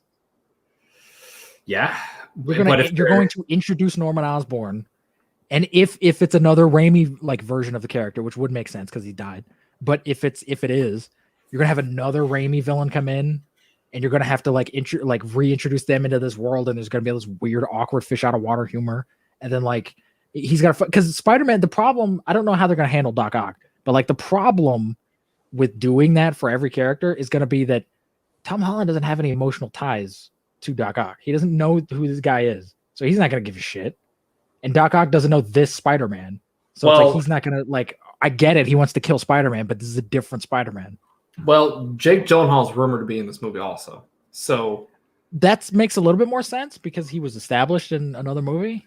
And I'm sure they could bring back the Scorpion guy because nobody would notice. They need to use Scorpion. I was gonna say nobody would notice if he was on set. Nobody would. Well, I like Michael Mando. He's a good actor. I'm not saying that, but I'm just saying nobody would be like, "Oh, breaking news!"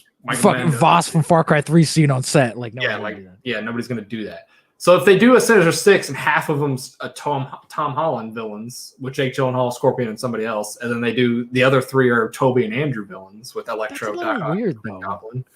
That's just weird to me. I don't know. It just feels weird that like.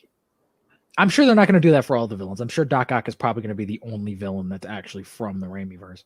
But I just feel like he's going to get sucked into this new universe and he's just going to stay. He's just going to be like, all right, I'm cool. You talking about Doc Ock? Yeah, he's just going to be cool with being, hey, I'm in a new universe. Like, all right, cool, whatever. What if Alfred Molina's playing two different Doc Ocks? That's not going to confuse people at all. Not that, but like, he's Doc Ock from Toby's universe, but then also he's playing the MCU version of Doc Ock that hasn't become Doc Ock yet. But at that point, why not just use the MCU version of Doc Ock? Because they want to get Spider-Verse shit going. That's fine, but this isn't a Spider-Verse movie.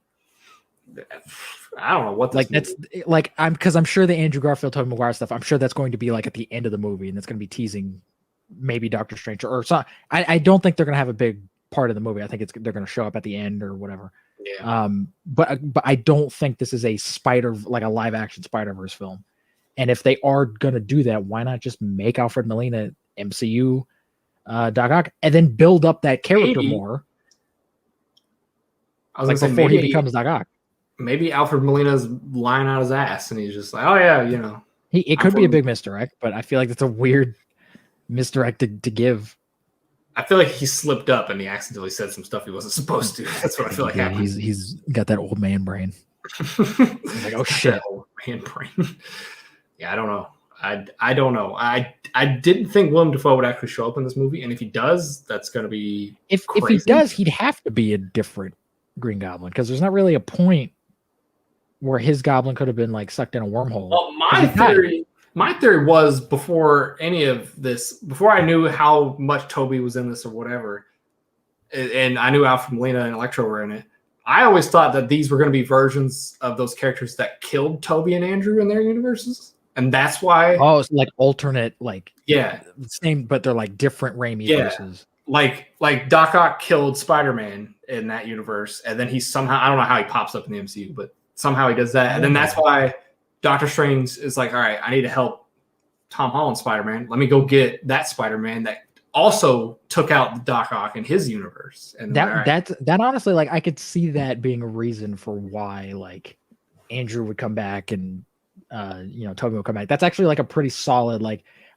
I'm gonna go get Spider-Man who have dealt with these guys before and one bring them in, and they're gonna that's actually a good reason. I don't think they're doing that though. I don't know. I have no idea. But that was always my theory. Is like, oh yeah, these were alternate versions that killed the Spider-Mans in their universes, and then they somehow ended up in the MCU. Because if they bring in the Raimi Doc Ock, and then they bring in Tobey Maguire, it's like, all right, I beat you once, I can just do it again. Maybe he's stronger or something. I don't know. How's he stronger? Because this Doc Ock's been running rampant for 20 years in this universe. Because he said it. He sucked from like the point when he drowns, like that point. Yeah, he did say he was getting de-aged. Yeah, so it's gonna be like from that moment, like into the MCU, unless he's just been chilling in the MCU for a few years. Just but if he didn't say drown, he said the river. So maybe he does kill Spider-Man in that universe scene, the Tobey Maguire Spider-Man, and then he wins. Well, I mean, I guess it could be an alternate, like a different thing, but I feel like the way he was talking about it, he's like, no, this is from Spider-Man 2. Maybe they just told him that. Maybe like, yeah, this is what we're doing. So that because they know he would leak it. That's what I hear. I feel like at this point they should be doing that with these actors. This is Sony though. This isn't Marvel dealing with this. Yeah, that's a fair point. That's a fair point. I don't know. I have no idea. I cannot wait to see how either failure of this movie is going to be, or it's going to be the greatest Spider-Man movie ever. There's going to be a lot of people who are going to hate this movie because there's not enough Raimi stuff in it. There's already people out there who are going to hate the movie. And what sucks is that even like if Tobey and Andrew aren't in it until the end credit scene, people are going to hate it. Even if it's a good Spider-Man movie, they're going to hate it because of that. Which sucks for the movie because that's not very fair to the movie that people are blowing this up way out of proportion when it was only an end credit scene. But I don't know. I'm going to go into it just hoping for a good sequel to Far From Home. Yeah, because I like the other two Spider-Man movies. Sorry, all you Raimi fucks out there. I'm not a big Spider-Man person. I thought the MCU Spider-Man was actually pretty good. I don't really give a shit. I know everyone just hates this new Spider-Man for some weird reason. I am ready for him to move on from Iron Man Shadow a little bit in this movie, I'm hoping. So. Yeah, I hope Doctor Strange isn't like another mentor. I don't want that. Well, if because then that completely, it's like, all right, you're just doing the same fucking story that you told twice already. Yeah, like, don't do it again. If my theory is correct, they're just multiverse. The villains are multiverse versions that's killed Spider-Man. He just shows up to give him a helping hand, and then he fucks off because the multiverse. That's cool. Yeah. If it's a team up and they have to work together, and Doctor Strange is like, listen, kid, you got to do this. I don't want that. Because I want a team up, like they're working together to stop. I was going to say, because they were bragging on him being in Ragnarok for a long time, and he's not in that movie that much either. Yeah, he's in like one scene. Yeah, so it could be that same thing with Spider-Man. So I don't know. I just hope I don't care how he's in the movie. I just don't want him to be a mentor. It'd be weird if he was. It would be. He's a wizard. Spider-Man's just a kid with spider powers. Hey, maybe he teaches him wizard magic. You're going to be Sorcerer Supreme and Spider-Man. Here you go. Goddamn right. I don't know. Because I don't know. Do you think if they do bring Tobey and Andrew in, do you think they're going to keep him around? I think if they're bringing them in, there's a purpose for them. They might show up in like Secret Invasion. I think they might keep them around for like a little bit, and then they'll get them back into their own thing. I don't think they're gonna. It's like permanent. Like this is their universe now. I think they're gonna. There's obviously a purpose for bringing them in. They have a plan to use them for something, and then once that happens, they're gonna send them back. Would you kill off Tobey? I mean, I would do a Spider-Man 4 with Tobey, to be honest. Like I'd reintroduce the world, like everyone to Spider-Man, and be like, hey, here's what Spider-Man's been doing, and then do a Spider-Man 4, and then maybe kill him in that.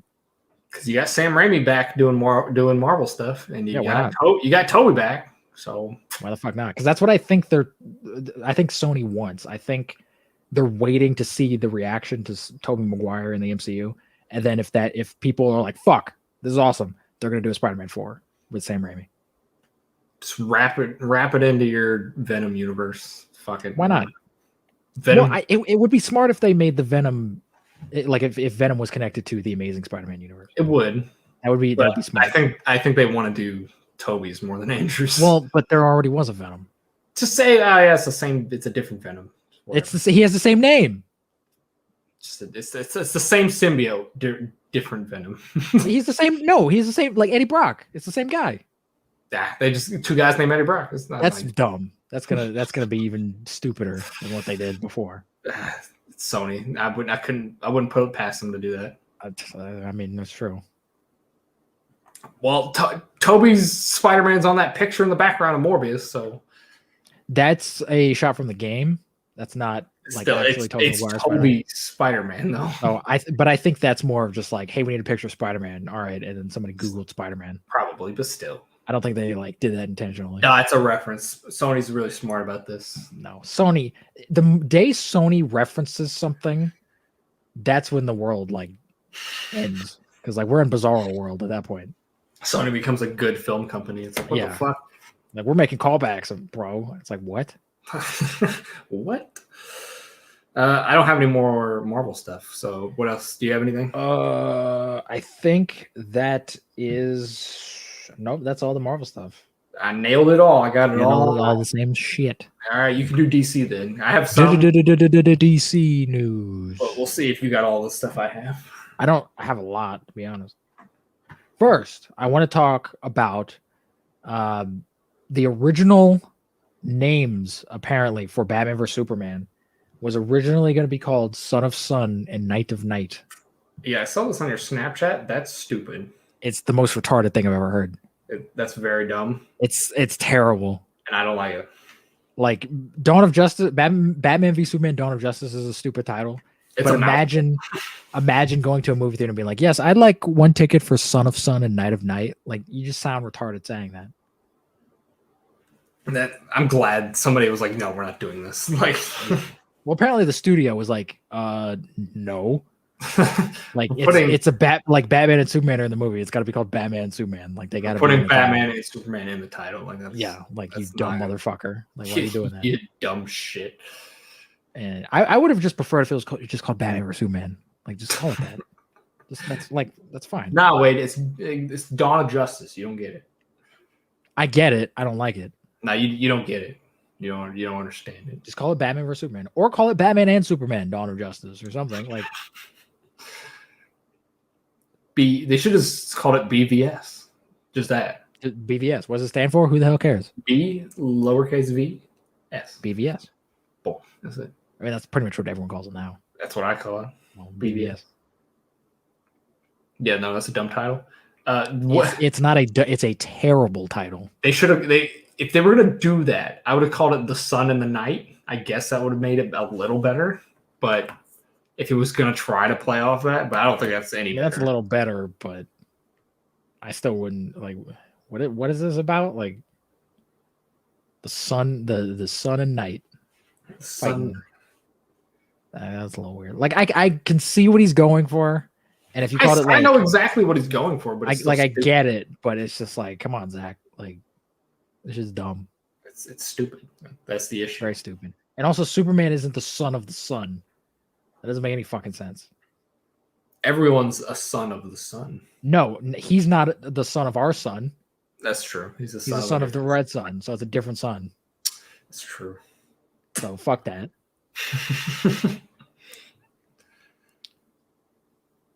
What else you got? Michael Keaton is confirmed. He's in Flash, which is cool. I thought he was confirmed, and then they were like, "Oh, I don't know if he's in it." And then there was some news. Yeah, there was some news that he was like, "I'm concerned with COVID, and I don't know if I'll be in it." And then I'm sure what WB was like, fuck you. Here's $50 million. You're in it." And he's like, "All right." I'm sure he was like, "All right, fuck COVID. I'm in this fucking movie." Like, I'm sure that's what happened. What if they don't put him in the bat suit? If he just you can bet your fucking ass he's gonna be in that bat suit, bro. They're not gonna put him in this movie and not have his ass. They're gonna redo the bat suit. They're gonna bring back from the. I'm sure it'll be like some weird like modern version of it. It'll have like shades of the 89 suit, but they better make sure he can't move his goddamn neck. That'd be awesome. That's all. Because the Batmobile's on set and it's like the same Batmobile. I know. So It sucks that we're not getting a proper Flash movie, but whatever. It's a little weird that we're not like just like Flash doing a Flash thing, but I mean, this is gonna be because that's what the movie's gonna be about. Is Michael Keaton. They're definitely gonna make Michael Keaton's gonna be a big character in the movie. Yeah. But hey, I like his Batman, so it'll be cool to see. So do I. Just do another Batman movie though. Yeah, but they have to reintroduce the world to Michael No, just Batman. make another one. They have to reintroduce everything. We have like 8 Batman going on. Just who cares? Make another one. I mean, people are already confused at the fact that Robert Pattinson is Batman and Ben Affleck is still kind of maybe somewhat Batman. Everyone's still kind of confused about that. Yeah, I've had my dad ask me. They're like, "Is that the young version of Ben Affleck?" I'm like, "No, it's a different Batman." It's not. But Ben Affleck's also in this movie, which is going to confuse people even more. Yeah, and apparently he's not in the Batsuit at all. He's just, hey, I'm Ben Affleck. That was probably Ben Affleck's decision. He's like, I don't feel like getting the Batsuit on. I don't know. I feel like Ben Affleck would be like, can I just wear the Batsuit? Can I just like wear it just because? I don't know. I'm gonna piggyback. He came back to fucking do the Snyder Cut and put the suit on. That's true, but that was the Snyder Cut. This is Flash. I'm sure he'd be like, "Yo, I want to be Batman again. Fuck you. I'm not a drunk anymore. I want to be Batman."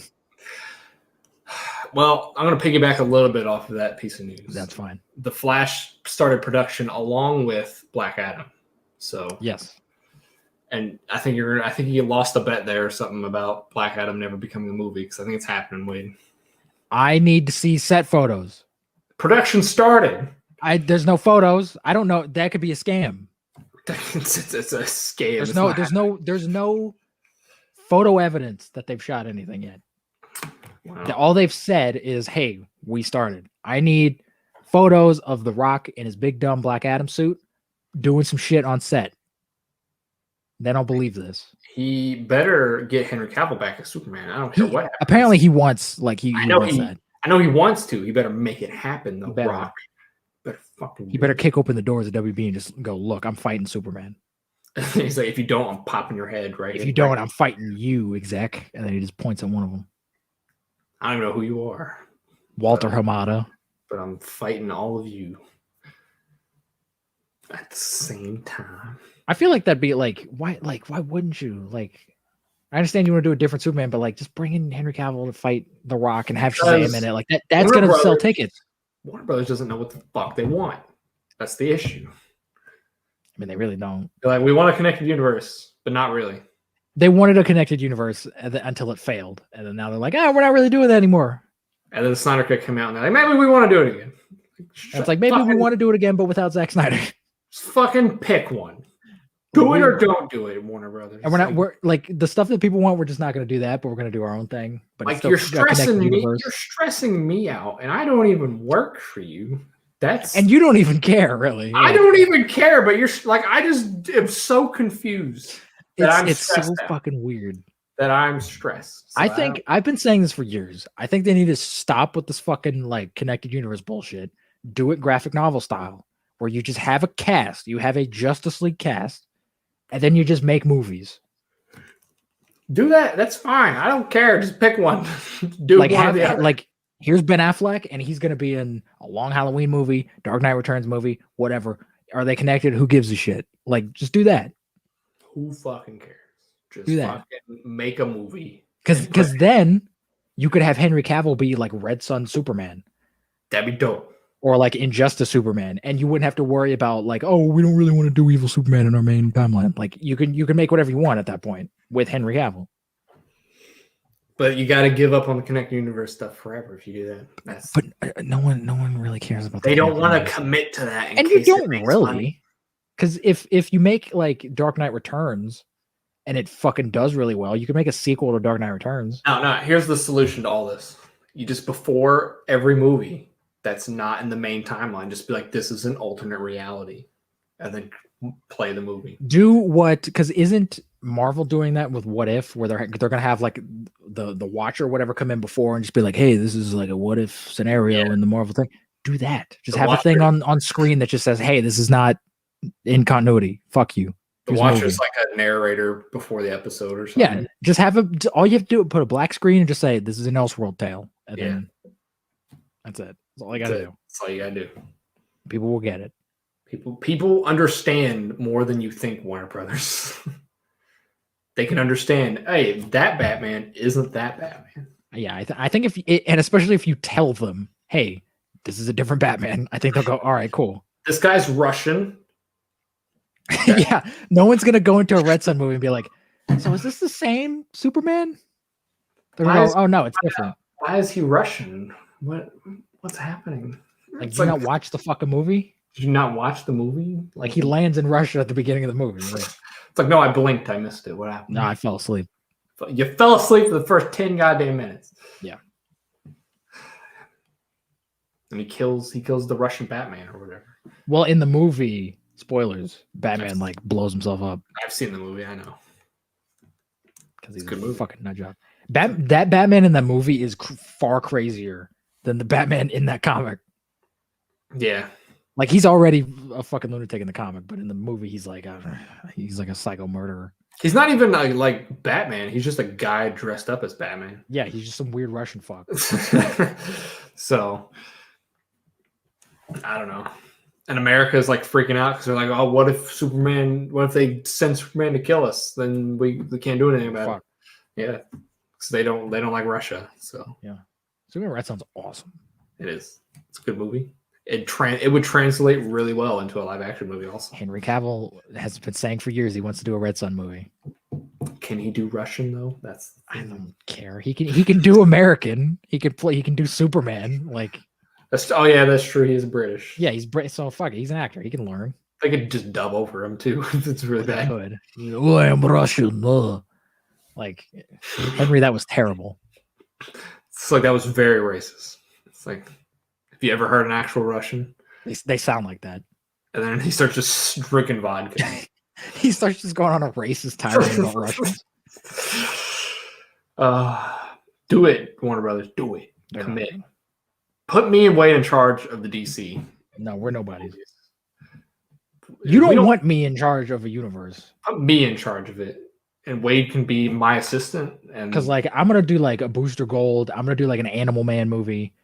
I'm gonna go bottom tier DC characters and just pull some weird shit. I can see like your first conference for like investors, and you're like, all right, we're doing Blue Beetle and Booster Gold, and people are like, what the fuck are you talking about? But I'm not doing Jaime Reyes Blue Beetle, which is the one everyone likes. I'm doing Ted Kord Blue Beetle, the big goofy dumb idiot.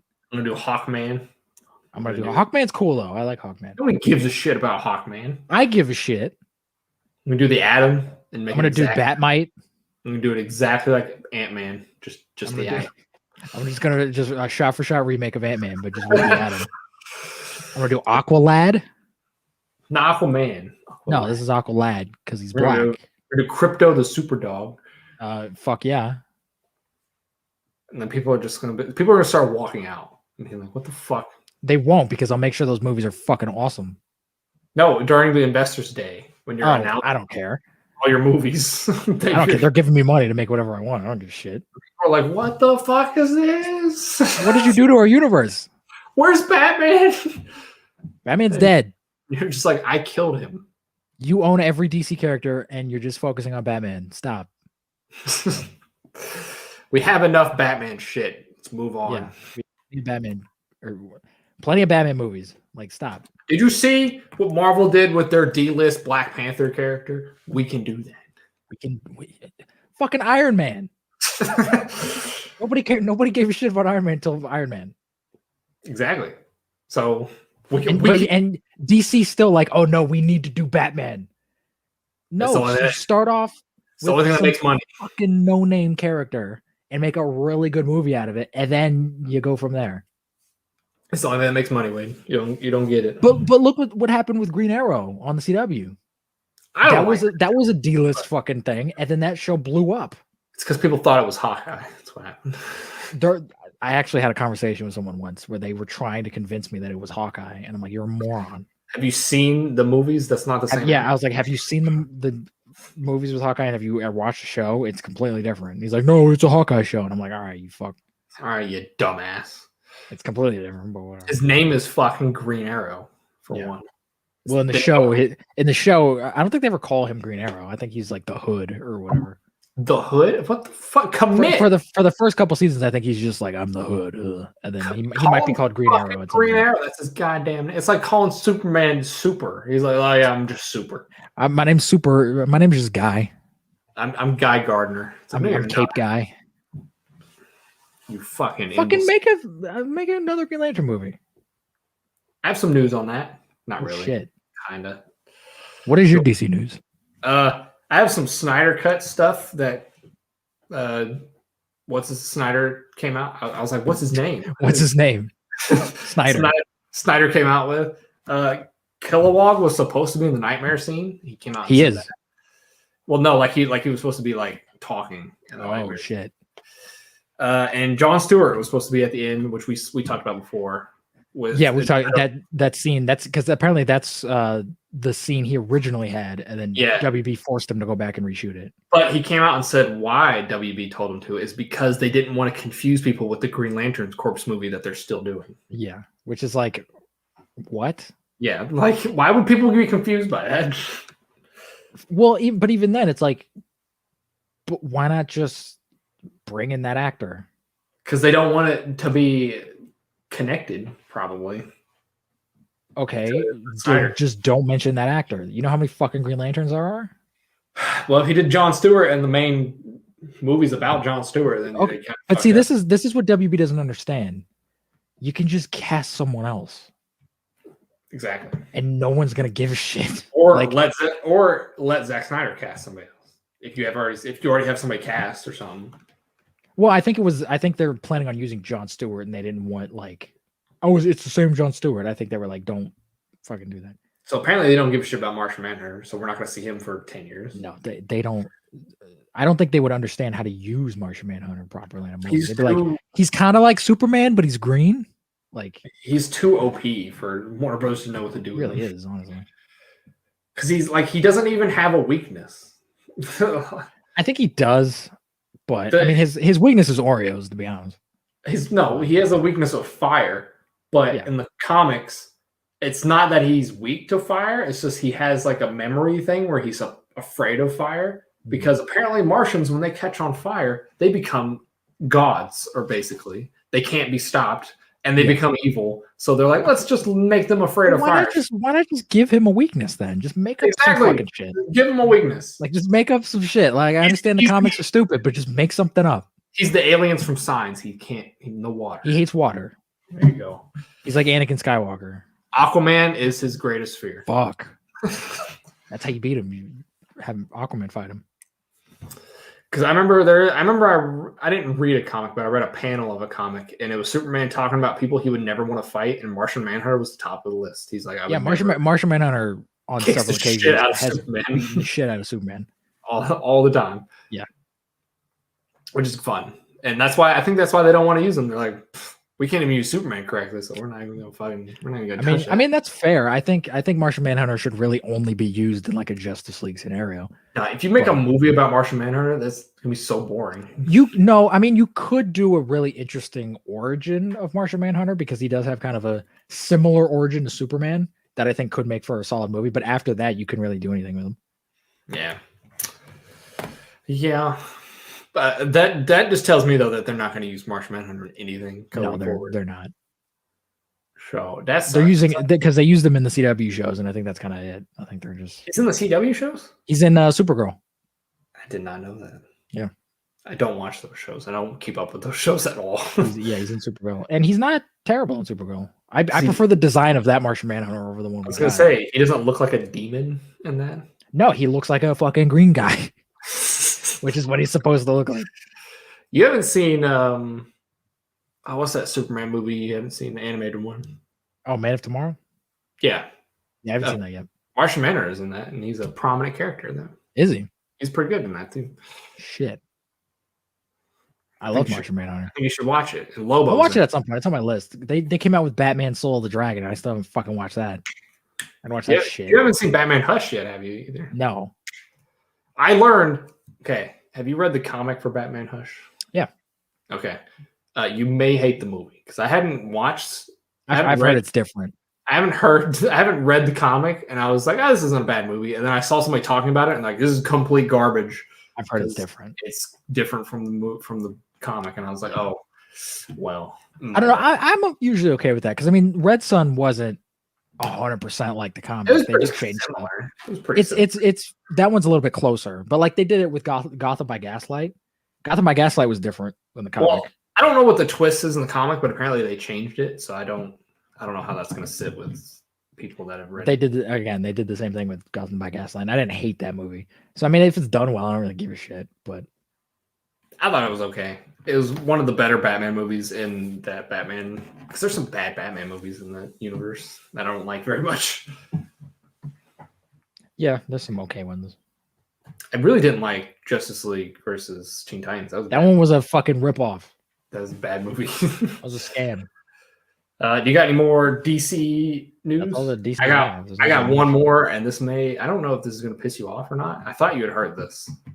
What is it? It's Batman related. So, what is it? So, Gordon in the Batman might be getting his own spin-off show. Oh, I heard about this. Yeah, and they said specifically that it's not going to be anything like Gotham. Whatever. I think that show is there a show called Gotham or something. Gotham. Yeah. Yeah. Because I think he's the main character in that, isn't he? Gotham started off being about Jim Gordon, and then they were like, hey, nobody really cares about Jim Gordon. So then they kind of started making Bruce Wayne a little bit more of the main character. But yeah, this is apparently supposed to be like a direct spinoff of the Batman movie with Gordon, and it's gonna be about Gordon. Like, it's not about anybody else. I mean, I don't really care. So here's my thing. We haven't even seen this Gordon. What if he sucks? Exactly. Like, make the movie first, and then if there's a positive reaction, oh, Jeffrey Wright's great, then make the show.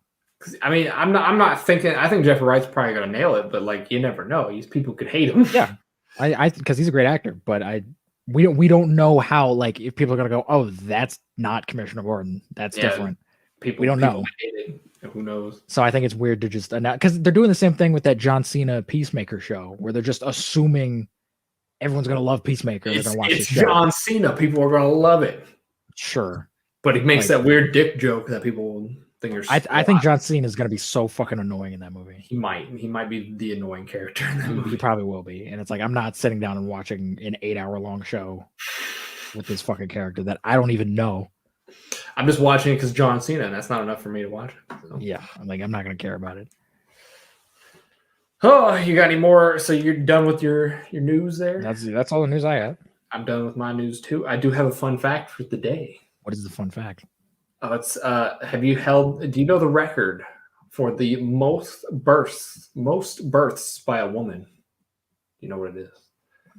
No. It's a lot. Take a guess. What do you think? 25.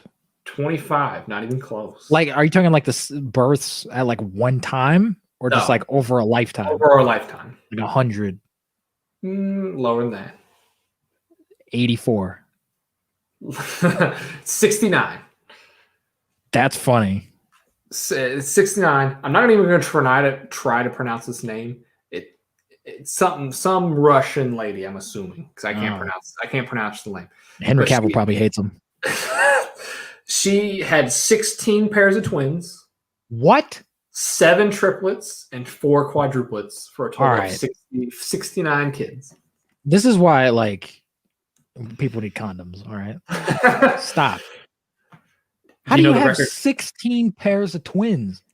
That's just pure luck. All right, and 7 triplets and 4 quadruplets. Fuck, man, stop having kids. That's a lot. How are you even supposed to fucking tell any of these kids apart? They all look exactly the same. You got four. You have 7 sets of 4 kids that look exactly the same. You got 4 sets of 4 kids. There's 4 quadruplets, 7 triplets. Oh, okay. Yes, 4 quadruplets. But like 7 triplets. You have 7 sets of kids 3 kids that look like each other. Yeah. Fuck that. Do you know what the record is for a male? Probably nothing. A male can't give birth. Not giving birth, but producing offspring. I don't know. Probably the same. Probably more, honestly. It's a lot more. Or like 200. It's 900. Fuck. It Did was, he? Is this like a sperm bank situation? no, it was some guy in like the 1700s who just went around just raping people, basically. Like Genghis Khan? It might have been, actually. That might have been who it was. I don't know. Genghis Khan is a world record holder. But whoever it is, it's estimated that 30% of the world is probably related to this guy in some way. Holy shit. If this dude was Asian and I was related to him, would that make me like a quarter Asian? It'd probably make you a lot less than a quarter, but you'd be part Asian. You'd probably Fuck. So I could play the oppressed card. I'm Asian. I'm Asian and black. Fuck.